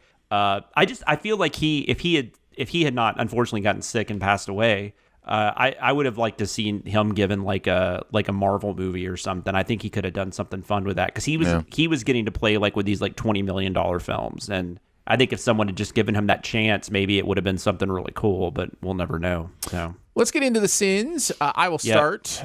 Stupid myth about sucking the poison out turns into the old homophobic joke that's been around for ages and adds nothing to the film whatsoever. Also, Big Leroy is lying when he says there'll be no sucking because that's all this movie is. I love that sin in so many ways. When the snake bites the person's tongue, the sin is just parcel tongue. There's a lot of great wordplay in this script. I really love that. Instead of just telling Flynn and Claire that he doesn't think the air is recycling, he wastes time by telling them it's too hot, which tells them nothing. It's like the pronoun game for air circulation. The way movies continue to do this is always funny to me, where they give information that's not information because the audience isn't supposed to know all the information yet, and it's just like obvious. Whoa, Juliana, watch those hands. Just because David Koechner's character is dead doesn't mean you have to carry on his legacy. When Juliana Margulies accidentally, I believe, cops a feel on one of the females as she's letting them out of the plane. So I thought that was funny after... rightfully taking David Koechner's character to task for purposefully groping the female passenger. Jonathan, what else did you have? I just had a few. I had a few of Chris's that you didn't mention, but I really like when he was talking about Samuel L. Jackson, like the way he entered the witness's hotel was that he was hiding on the balcony as opposed to just coming to the front door. And Chris ended that with, but the important thing is nothing bad could have happened because nothing did happen. I just thought that was really funny. And I also like the one that ended with, am I sending politeness? I'm sending politeness. Yeah. And there was the one where the witness was, when he got on the plane and he was like leaning back in the chair, getting all cozy. And the sin was, oh yeah, I should witness murders more often. So that was, but it was a lot of fun to work on. It was not a hard one to send, but I was kind of surprised I didn't have more. It was one of those, but but it's pretty short, and so. Danae, unless you have anything else to add, I don't think you watched this one, so didn't want to see all the snake death. I love Danae whenever she goes, no. All right, let's move on to keeping tabs. The internet is a communications tool used the world over where people can come together to bitch about movies and share pornography with one another. Ha ha! Oh, jeez. This is the most public yet of my many humiliations. We're going to talk about stuff that from putting to the stuff together of the things. Danae, what do you got? Wow. Nothing? No, I do. I was just trying to figure out where I put it. So I didn't write on anything. Title of my sex tape? No. I didn't write on anything this week, but as I mentioned, I looked up the Leis potato chip flavors, so I'm going to just mention those. Oh, okay. That's right, yeah. There was Caesar salad, wasabi ginger, hot and sour fish soup. Oh, cappuccino. Gross. Grilled cheese and ketchup. Mint and blueberry. Not like mint is one, blueberry a second. It wasn't like mint and blueberry. I want to try that grilled cheese and ketchup one. You do? Well, I want to try it. The fish soup, though, God, I wouldn't even eat fish soup, so I don't. Yeah. Which one would you try, Aaron? None. No, I know, above. Like in an imaginary world. You got a weird taste thing. Whatever. Yeah, I'm a super taster. Sorry. No, that is. I'm the listener. The listener may need clarification. That was actually Jonathan saying that, not me. I know it sounded so much like me and how I talk, but that was actually Jonathan saying that. Oh shit! The shade. So what is the question? You're telling me I have to choose one of these chips to eat. Which one is it? If you weren't a super taster and you knew it wasn't going to kill you, murder you, just your natural inclination, which one would you lean towards trying? And I want to clarify, the last two were separate flavors? Separate. Not mint combined? and then blueberry is separate. Blueberry then. So blueberry, 100% blueberry. Yeah, that I'll could try be blueberry interesting. chip. Yeah, that could I'm be not interesting. a sweet, salty guy, but that could be interesting. And neither am I, but I mean, I like the taste of blueberries, so that's easy. I dipped a fry into a Frosty, so Yeah, I think I would go blueberry or maybe mint. I would not. I mean, I those don't do last two mint flavored like ice cream stuff like that's just never been a thing for me. I love mint, and mint with like salt doesn't seem right. But blueberry with salt seems like a maybe to me. See, mints don't seem like a candy or anything to me. That just seems like a thing you're doing to make your breath smell better. So like I don't ever like mint flavored stuff just for whatever reason doesn't register with me. Yeah. Like it doesn't make sense, but that's just a me thing. One of my favorite chocolates is the Andes mints. Oh yeah. I'm most careful with Andes mints, meaning instead of eating them, I actually enjoy them. Because usually I'll eat candy. I'm so careful because I'm like, this is gonna taste so fucking amazing, and I just put it in my mouth and then just let it sit there. Oh my God, it's the only reason to go to Olive Garden. The only reason. No, Andes mints are great. Like I'll eat one after a meal, because it's tasty and it makes your breath better. Mint. But I wouldn't just sit there and eat like several like I would, if I had received a bag of Rolos, for instance. You're not a fan of like chocolate chip mint ice cream or thin mints. Just like I said, it's just it doesn't like in my brain it doesn't make sense. Interesting. So yeah. Jonathan, what about you? What's your keeping tabs? Snakes on a plane. I had a few weird things I looked up for that, obviously, but the one that I'm just so dumb is I haven't had science class in a long enough time. So I actually Googled, because there's this one part where the other FBI guy tells Samuel L. Jackson, we didn't see them because they don't give off heat. And I was like, is that true? And I Googled, do snakes not give off heat? And Google might as well have said, yeah, you fucking dumbass. Like, they're cold-blooded. Like, let me give you a lesson on cold-blooded and warm-blooded animals. Here's how reptiles work. Yeah, so I went a different route with that, and I went that they didn't look behind, because they're in this it's this cage, but like it's not really. It doesn't appear to be closed in. Yeah, really, like you would at least be able to see it's something weird, and they're behind these boxes of Leis, and so that's what I decided on. Well, did nobody look behind the goddamn Leis? I did have that sin. This is just kind of going into writing a sin. I did have that sin a little more. There was more to it because there's this whole thing about a timeline in this movie that doesn't make sense, where the FBI has searched the plane, then they figure out what plane they're using, and then they put the snakes on there. But it doesn't make any sense from a time standpoint. So it's possible, I guess, the snakes were put on after the FBI agents were on there, but that doesn't really make sense either. So I just left it in the way it was. And Chris was like, yeah, I agree. So if people want to call me out on that, that's fine. But you try to figure out how they did all this shit and get back to me. And if you have a better answer, I'll give you a cookie. And not a mint one, because that's stupid. It's dumb. I want to talk about the mom tattoo because I did look up and research the fact that is actually his tattoo, which some people in the comments were kind enough to point out in such a respectful and nice way. That he actually has a mom tattoo on his arm. And that reminds me that we didn't... The actor or the character? The actor. Okay. Whose name is slipping my brain right now. Evan Peters. Evan Peters, thank you. Evan Peters actually has a mom tattoo like that. But that reminds me that we didn't talk about the purposeful trolling in the Simpsons episode that we had some comments on, which is when they're looting, they're taking people's televisions. And that's right. And the narrator says, why are they taking the microwaves? There's probably TVs in there, because old televisions look like microwaves when you animate them like that or whatever. And there are absolutely comments that are like, I think those are TVs, guys. Dude, we had those TVs. I remember those TVs very well.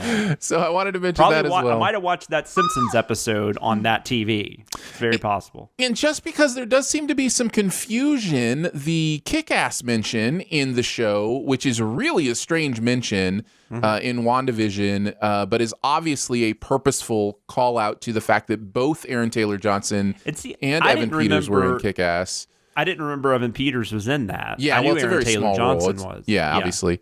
But we call it a Marvel property in the Sin, and there's some confusion on that in the comments. People saying that is not a Marvel property, but I did look it up, and it is owned. Whatever the imprint is that did the Kick-Ass comics is owned by Marvel, so I feel okay about that one. But there were definitely some arguments going on in the comments about that, so I did want to bring it up. Well, it's not like you would have just pulled that out of your ass. I mean, you obviously looked it up. I mean, yeah. So it's one of those just weird coinky dinks, and it's fun to kind of point that stuff out. So Skinamarink, coinky dinks, skinamarink. That is the song for sure. Ow. Let's move on to the comment section. I want to know what you're thinking. I appreciate your honesty. You're a real straight shooter. You are the ones who are the ball lickers.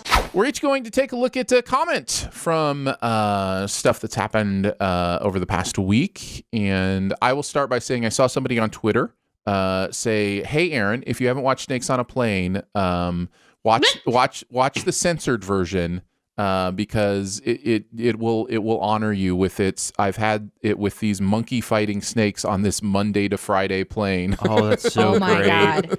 You don't get that as much anymore because either they just bleep or they just play the line now, like on a lot of these channels that are cable oriented. Right. But I miss that, man. Like back, especially like 80s, 90s. Oh, it was so awesome. Yeah. My favorite is still Vacation, where instead of "fuck your mama," it was changed to "who do you think I am, Christopher Columbo?" So like the dude's mouth stopped moving like after 3 words. It is insane. That's so good. That's so good. Yeah. And the only other comment I had was It's crazy. Sarah says, if you'd let the scene run a few seconds longer and look directly below the marquee, you'd see a blurry poster that tells us that we are, in fact, Lindsay Lohaning. And I appreciated that that observation because I did not see that. And I actually haven't gone back to confirm that, but I believe Sarah. And thank you for pointing that out. I mean, we assumed they were. We're just having fun with wordplay. I mean, and Sarah whatnot. is incredibly trustworthy. I thought you were going to say incredibly sharp because that's her last name. But yes. No, that would have been too clever. And we know that I only write clever things accidentally. Jonathan, what's your comment section? Chris Dunn commented on the YouTube video for Snakes on a Plane. He said, "To this day, whenever anyone in a movie says a version of 'We've tried everything,' I ask, did you try dropping a big box of snakes on them?" I like that movies give that kind of thing to you. I know what he's talking about. It's absolutely. Great. Zanae, what about amazing. I am on the WandaVision from 156 IMDb. Says, was actually surprised that Jeremy didn't call out the flat screen monitor when Tommy and Billy were playing DDR. Those TVs were still wide in the back. Will T says, this isn't Jeremy. This is Chris. RB Golbot says, no, it's Aaron Dicer. Then Will T says, oh, cool. Scott jumps in and kind of explains the channels and the narrators. And then Nikki Ruku says, well, when did he say his name? Then there's some, oh, my bad. And then they've never actually said it on an episode. I think that it's Aaron, but he's on their Behind the Scenes podcast, so it's easy to recognize his voice. And they talk about it when the channel switched over. And then Alex rounds up the conversation by adding, let's not split hairs. All Sins narrators are called Jeremy. You should actually, that makes a good point though, because like on Sincast, they say in the voice of CinemaSins, Jeremy's, Jeremy. Mm-hmm. Yeah. Although I think I don't know, I don't think Chris has started saying voice of music video sins or anything like that, but he should. And you should introduce yourself as the voice of TV sins on this show.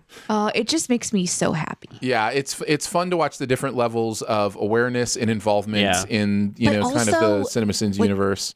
Impassioned fans who actually do know the answer, like Scott and Alex and RB Goldbot, like they actually know the answer, but then the other ones are also passionate, like no guys, listen, it's this. It's just so great. They also probably know that snakes don't give off heat, so that's good on them. That landed like a turd. You can't make poop humor. That's off brand. That's too dangerous for you. I know. We appreciate you so much hopping in the comments and teaching and having those teaching moments with those who may not know. Thank you for not being assholes. Let's move on to Beyond the Sins. To infinity and beyond. Somewhere beyond my wild history. To boldly go where no man has gone before. Let's chat about something else from the world of pop culture that we've seen recently. I'll start. I had mentioned we will be coming back to SNL. It's really interesting. When I chose this Beyond the Sins, I had not put together that we were doing Snakes on a Plane, which this person is in. And then we also talked about watching current...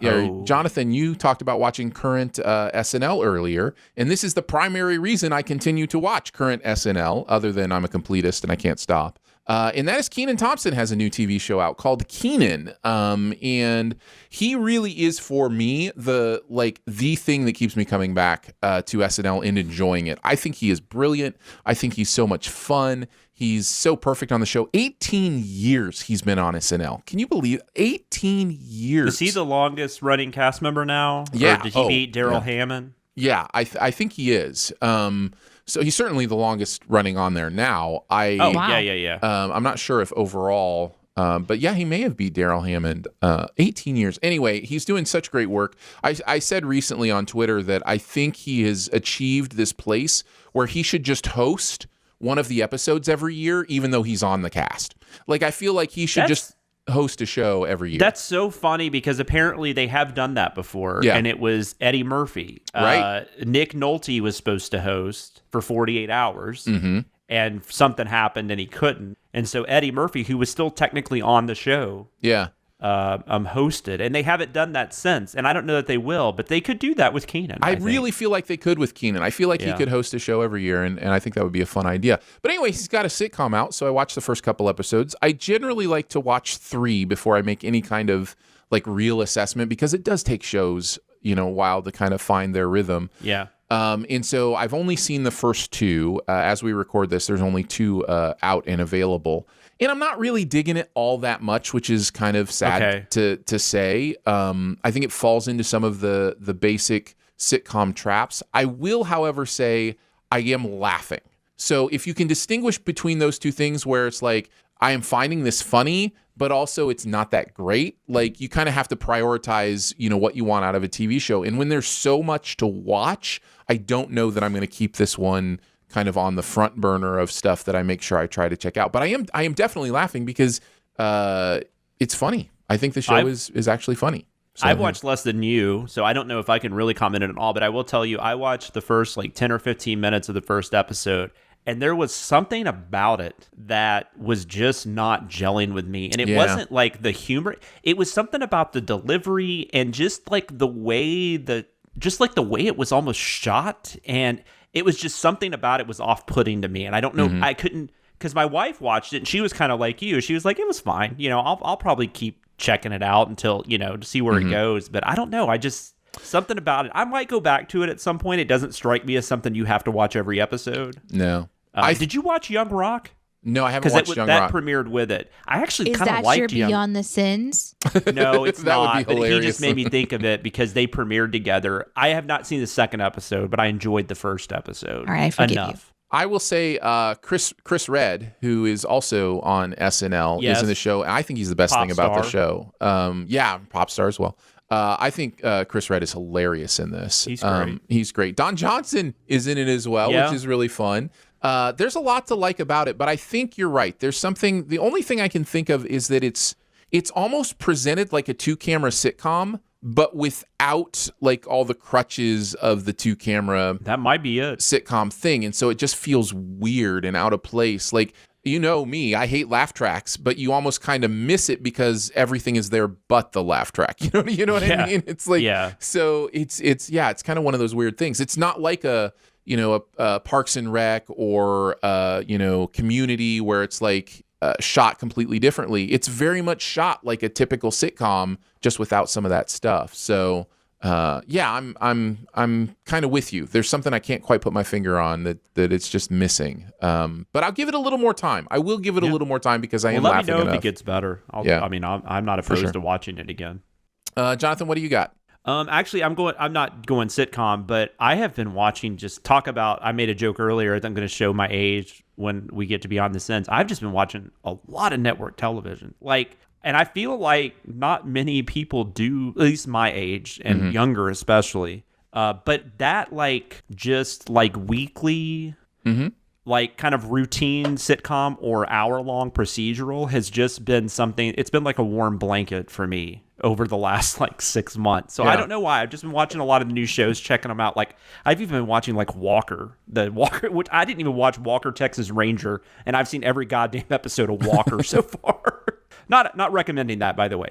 But the one I wanted to talk about was because CBS, does a procedural. They like to do a procedural, and I don't always check those out because I feel like I've seen that show quite a few times. But when you're going to take one of my all-time favorite movie characters from one of my all-time favorite movies and make a show about her, I might check it out. So I have watched the first 3 episodes of Clarice. Yeah, and I'm very curious what you think about this. Yeah. First off, I know when it first came out, and I thought this too, I was like, that's really weird because we've already had Hannibal. But Clarice Starling is not in Hannibal. And Hannibal is... Did you watch Hannibal, Aaron? I actually did watch Hannibal, okay. Yeah.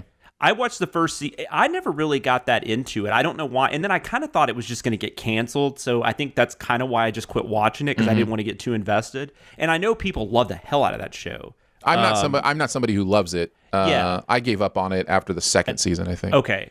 And I get it. And I might rewatch it at some point because it is really different. It almost feels like an HBO show, but it was on NBC or whatever. It's weird. I gave up on it around the time I gave up on a bunch of dark stuff, and I was just like, Gotcha. I don't need all this dark stuff in my life every week. I don't need to bathe myself in wickedness. I just remember on the Hannibal though, just it ruined cooking for me because there were all those scenes of him cutting up whatever he was preparing. Yes, and you were just like, is that human? That's human. Yes, that is a human. But anyways, whole other thing. So this is a very different animal than Hannibal. So if you're avoiding it because you just love that show, I don't think you're going to even be able to compare them because it's a very different animal. This is very much CBS is taking a character, an IP, and they're trying to turn it into kind of one of their procedurals. And I will say, for that kind of show that they do, this is one of the better ones I've seen in a while.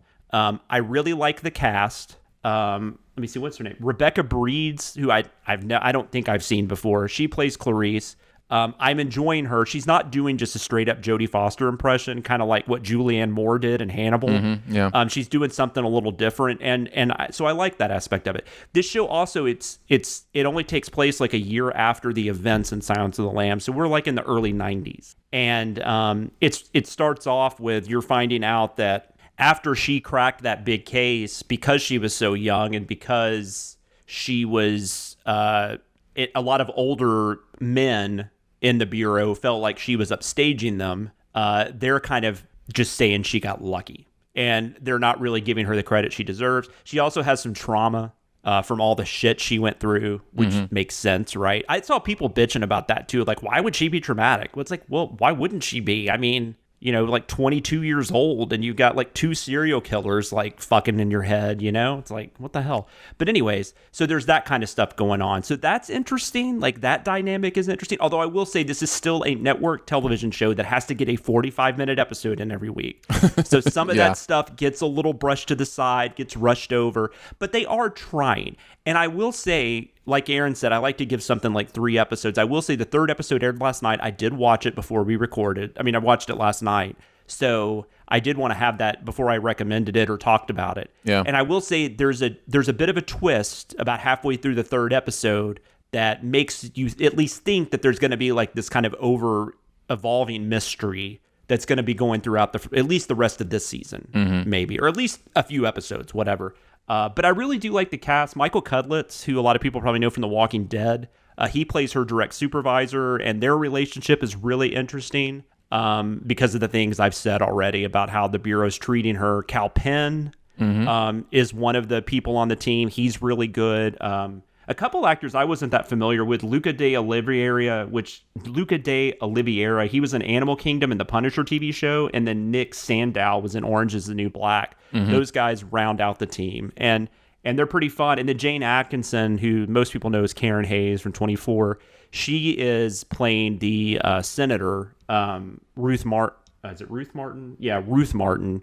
From Silence of the Lambs. She was the one whose daughter got kidnapped by Buffalo Bill. She's kind of heading up this team of FBI agents, and she wants Clarice on the team, and they're going to try to find all these serial killers. So I don't know. It's for this type of show, I think it's better than most so far.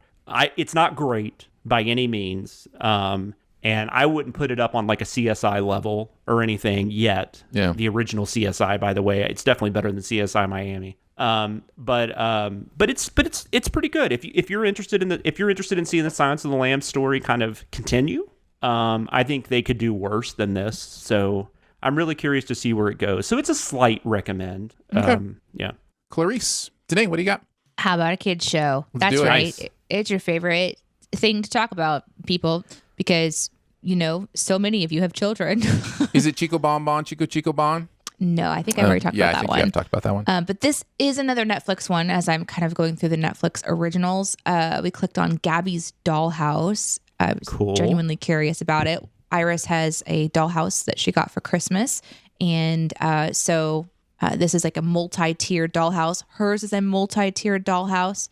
And honestly, I'm trying to get her to play with it a little bit more. So I was like, let's just see what this dollhouse one is about. And it's a super cute. It's a super cute show.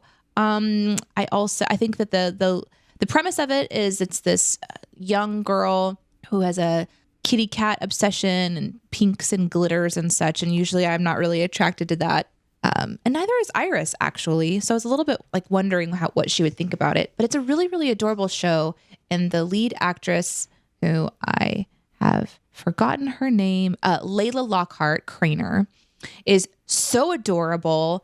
She's got the most adorable smile and demeanor, and it is inquisitive and problem solving and crafty while also being clever and interesting. So it starts out in Gabby's room, and it's a real person with a dollhouse in the background. And then she puts on these little kitty cat ears and says a little thing and squeezes her little kitty cat doll and shrinks down.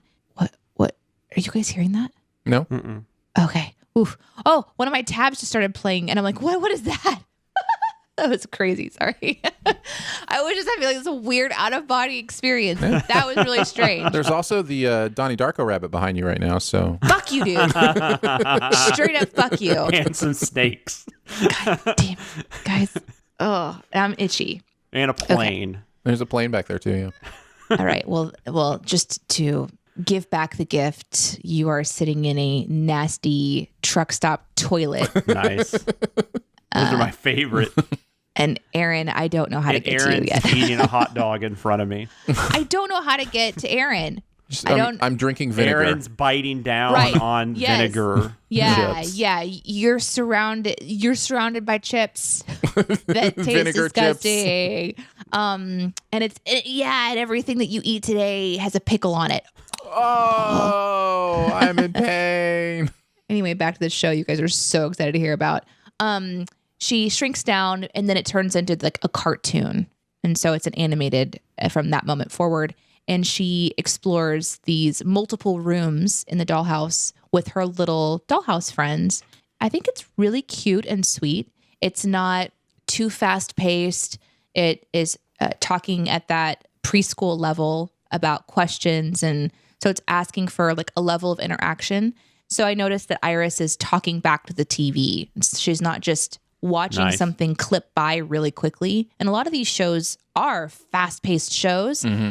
And she's not really having an opportunity to do anything more than just like absorb a lot of information at rapid fire pace, which I'm concerned is leading to her not being able to just sit down and concentrate and enjoy silence. And so this one, she's talking back to it and she's thinking about some things. Cool. So it doesn't have a lot of interactivity. It's a brand new show. It came out in 2021. So it's just dropping. So I don't have a lot of like blogs to go to or anything like that. But so far, We're really enjoying it. It's called Gabby's Dollhouse, and it is on Netflix. Nice. Very nice. Well, that's going to wrap it up for Behind the Scenes this week. Don't forget to make sure you're subscribed and go ahead and leave a comment or rating as well. If you've got anything you want to send us, like maybe a bag of empty Rolos, an empty bag of Rolos, mail it to P.O. Box 881. Empty Rolos. Why would people send empty wrap? Okay. I don't know. Somebody sent us an empty bag of Rolos. There were no Rolos in there. Yeah.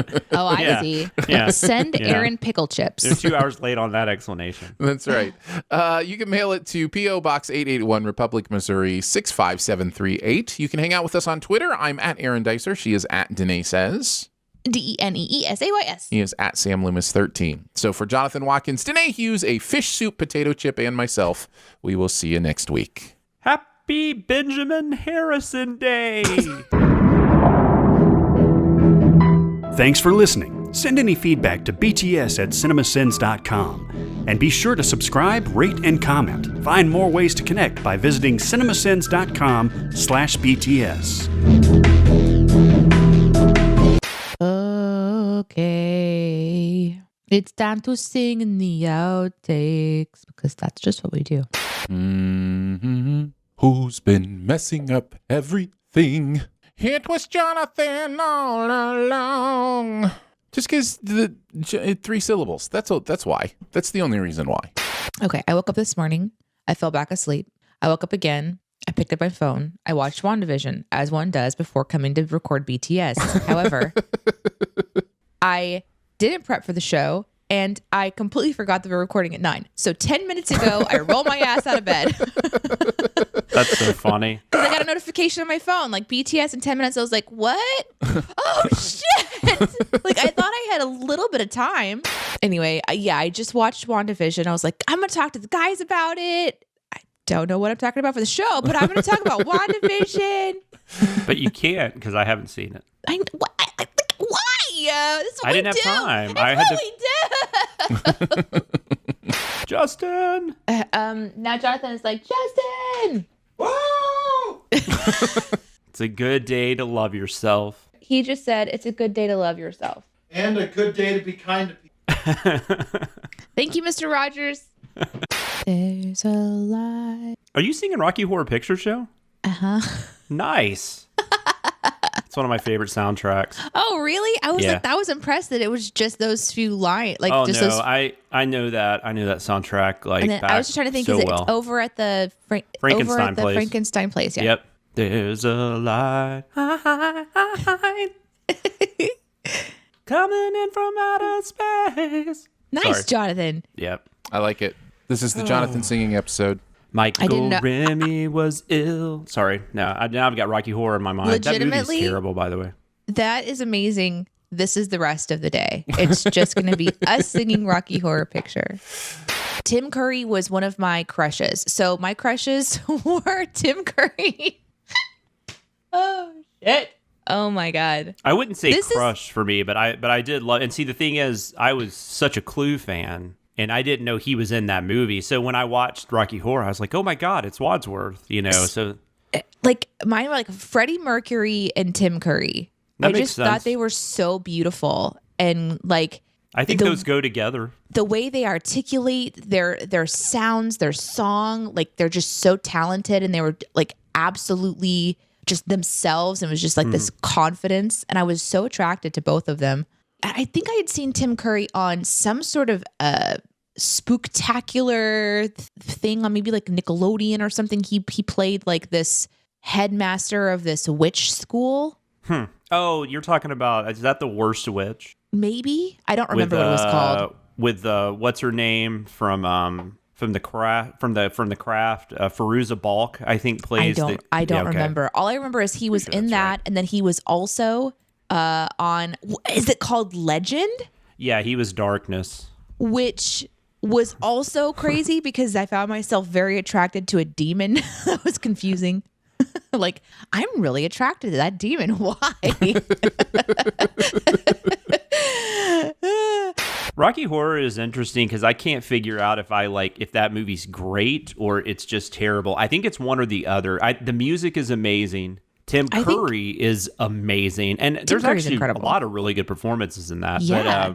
But I don't know that it works as a movie because that last like 20, 25 minutes really falls apart. Like if you're looking at it as a movie or as a musical. Yeah. But it's just such a ride. It's such a ride. Maybe it doesn't matter. It might be one of those movies that it just doesn't matter. Of course, it doesn't matter. It doesn't matter really with any movie. You know what I mean? True. Like it all depends on context, when you see it, what you're in the mood for. Saying.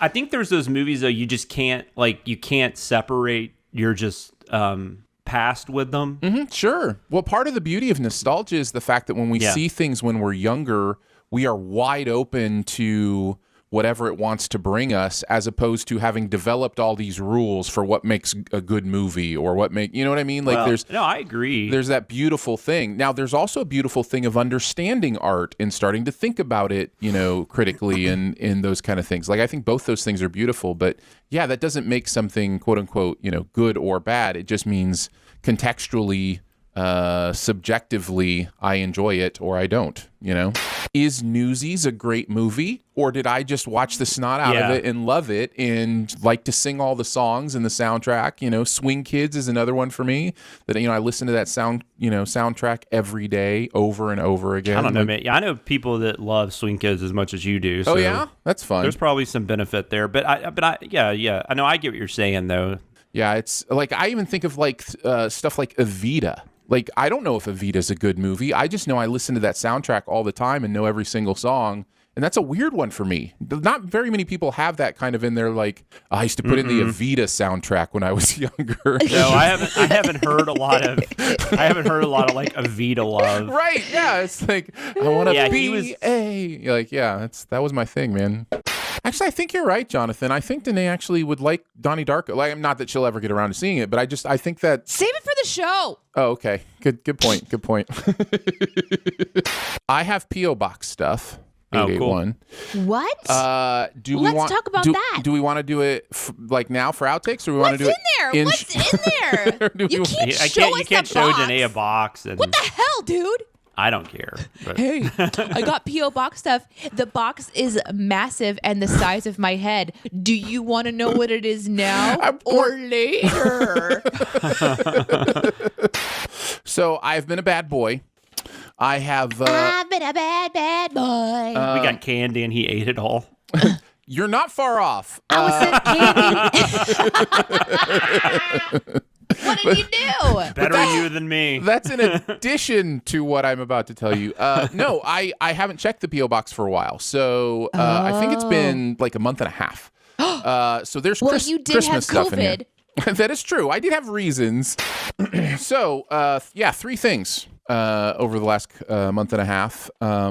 This one doesn't have a name on it, and I'm sure it had a name on the envelope, but I thought there was a name on the letter too, so I apologize. I don't have the name for this one. Whoa, Aaron. Yeah. What do you mean? Like you're driving home and you're just chucking envelopes out of the window and you don't have it? Or no, I threw it away yesterday after I got it home or whatever. Because there was a letter, and I thought the name was on the letter, but it's not. If this is you, please let us know. We'll give you a shout out. I promise. But I just don't. Can't you just go get the letter out of the trash? I mean, no. What? Because I throw car trash into our main bins. And it's like under. You mean like the open bins outside? Yeah. Oh, gotcha. Okay. Because I was like, if it's just over in the trash can, go freaking get it. Yeah. Okay, no. I see. All right. I'm sorry. My I want to be in charge meter is maxing out. This one I don't have a name on. If this is you, please let us know. I thought there was a name on the letter. There is not. It was on the envelope, and I threw the envelope away. Apologies. We will give you a shout out and really appreciate this gift. Says, here are some Canadian Smarties. That's it. That's the mail. And then it says, P.S. You can send them to Jonathan if you want, or never tell him. That's up to you. Or never tell him. PPS, that was a deep cut, huh? So we got some Canadian Smarties. There's 3 packages, so you can kind of see what Smarties look like in Canada. Ooh, I'm so excited. That was a deep cut because I don't know what you're talking about. Were we talking about Smarties? Yeah, we were talking about, because Smarties here is that like column of like chalk candy. Yeah. And there it's more like M&Ms. I guess these are like more like They're M&Ms. more like M&Ms. Oh, that would be down for interesting that. to try. Just let us know how they are. Do you want me to try one now? Do you want me to do a like on the show? Like try? Yeah. All right, I wonder if it's milk chocolate. Yeah, I'm sure it is. It's Nestle, so I'm sure it's good. Oh, okay. So Nestle, don't they make Smarties, or is that another company that makes Smarties? They look like what are those called? M&Ms. Yes, thank you. Reese's Pieces, or yeah, it's just kind of like a candy coated chocolate. Is it exactly like an M&M? No. Oh no. Okay. That's better than our Smarties. It's a thicker candy coating, and the candy coating isn't as good. And the chocolate's okay. So Smarties are shit M&Ms, is what you're saying. There's a tart candy here that is shaped like this. It's a tart. Yes, I know exactly what you're talking about. I can't remember what those are called. Can't either, but I know what you're talking about. Yeah. Thank you so much. That's exciting. Yes, thank you. Are you talking about like Mentos? No, but Mentos are similar. Thicker. Yeah, Mentos are a little bit thicker than that, but no, I know what you're talking about. I can taste them. Mm-hmm, like I have a taste memory happening, but I don't remember the name of them. Dear CinemaSins B team, thank you for all the years of great entertainment from the YouTube channels to all the podcasts you've provided. Included is a set of handmade leather coasters for each of you with the BTS logo on it. Thank you again. Please keep doing amazing work. Yours truly, Simon, a.k.a. Pez from Discord. Oh my gosh! P.S. I have sent the coaster for Jonathan to the A-Team box included in the set of theirs. That is so kind. Very smart. Oh my gosh. I saw I think I saw this in the Slack channel because the A-Team got theirs, and oh my god, that's so cool. Oh yeah. Those are really cool. How did you do that, Pez? Yeah, it's impressive. So it's our behind the scenes logo that has Jonathan, Aaron, and I's caricature. And it's been literally stamped into a circular leather piece. But how did he make like a die or something? You know how they have those die cut? Yeah, type let's have like a machine or something for like a those. lathe or whatever. So thank you, Pez. Appreciate that. Let me know if you are on Twitch. Like if you Twitch some of your arts and crafts, because that's pretty freaking cool. I would love to see how you did that. Also, that makes more sense now. I thought he had just left you guys out when he sent me one. And well, I was just going to say, also well done paying attention to the fact that the one PO box is where Danae and I are, and the other one, is where Jonathan is in Nashville. So yeah, or that's really creepy. I don't know which. Could be. No, I'm kidding. Thank you. Yeah, we're one team in two locations. And finally, this is from Nick. He sent us a Christmas card. It says "Season's Greetings." It says, "Dear Aaron, Danae, and Jonathan, wishing you and your families a very happy holiday season. Merry Christmas, Happy New Year. Santa." Oh my God. Santa may be dead, but you keep his spirit alive. I want that on a shirt. Santa may be dead, but keep the spirit alive. I will also say a very, very nice handwritten 2-page note from Nick as well that we don't have to read on the show, but I can definitely read to you guys as well. And then he sent gifts for Danae and I.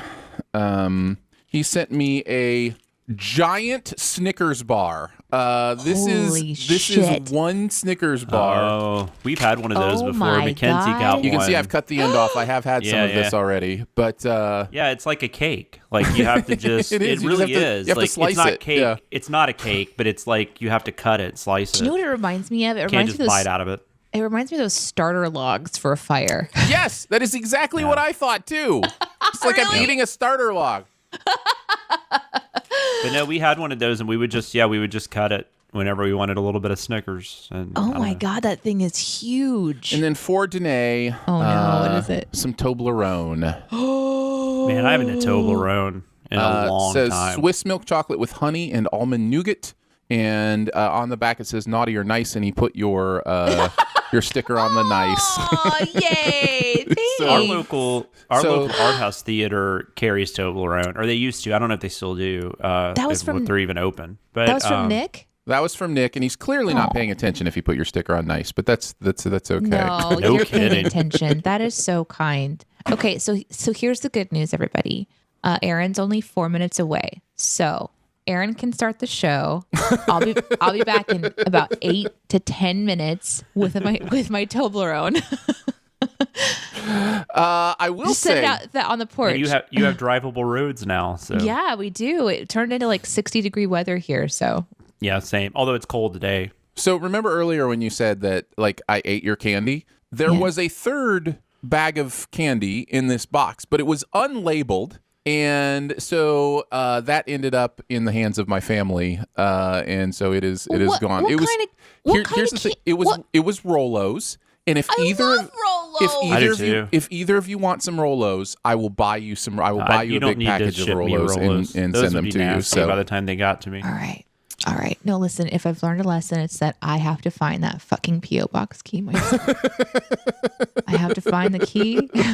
Yeah, it's just kind of like where's the key? It's P.O. box, like the person who has to do the work of going to the box, you get a little bit of tax. You take a little bit off the top and then send the rest on, I think is how it works, at least if I'm understanding economics correctly. Do you want me to read you the long letter?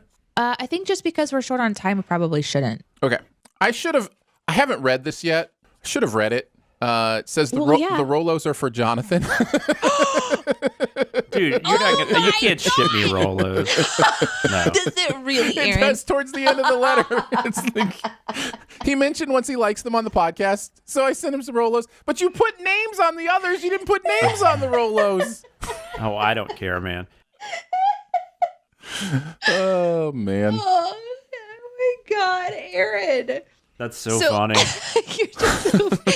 You're such a child. You open But I gifts. was thinking I will next time I'm with Jonathan, I'll buy him a bunch of Rolos, because I thought, well, hey, these Rolos aren't listed, they probably are for Jonathan, but be honest, how many Rolos were there?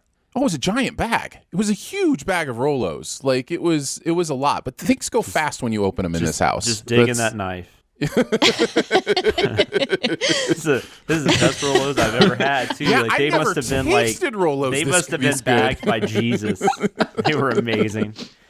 This was the chocolate and caramel of the gods, man. There's like 3. I mean, there's only like me and my wife. Well, my daughter will eat them too. But like, when we get a bag of those, they go quick because they're just so easy just to grab like 8 or 10 and just eat them.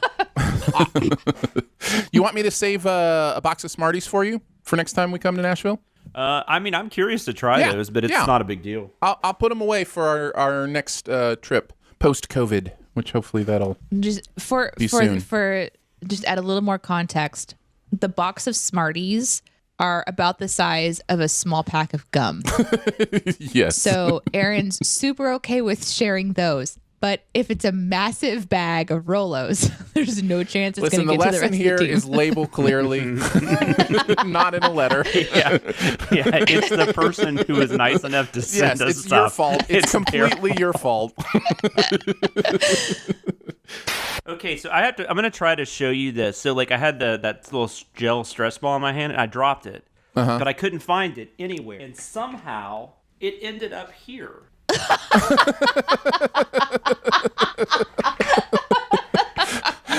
Jonathan just showed us it's stuck in the rolly thing of his office chair. Like somehow it's like pinned itself into the chair. I was like, it's one of those things where it's like, I don't really need it, but I'm just like, where could it have gone? Like there's nothing. There's nothing around me. Like how? Ironically, your stress ball is stressing you out. Like the location of your stress ball is now stressing you out. Probably Donnie Darko. Donnie Darko. Stop! No, fuck. See, here's the thing that's wrong. This is why I don't watch this kind of shit, because now I'm imagining that dude walking through this fucking door behind me while I'm on this freaking screen. To be fair, that would be weird if Jake Gyllenhaal just showed up at your house and you'd be like, well, how do you know where I live? Why are you here? I think she thinks the rabbit is named Donnie Darko. Yes, the rabbit is Donnie Darko. He's so dark and Donnie looking.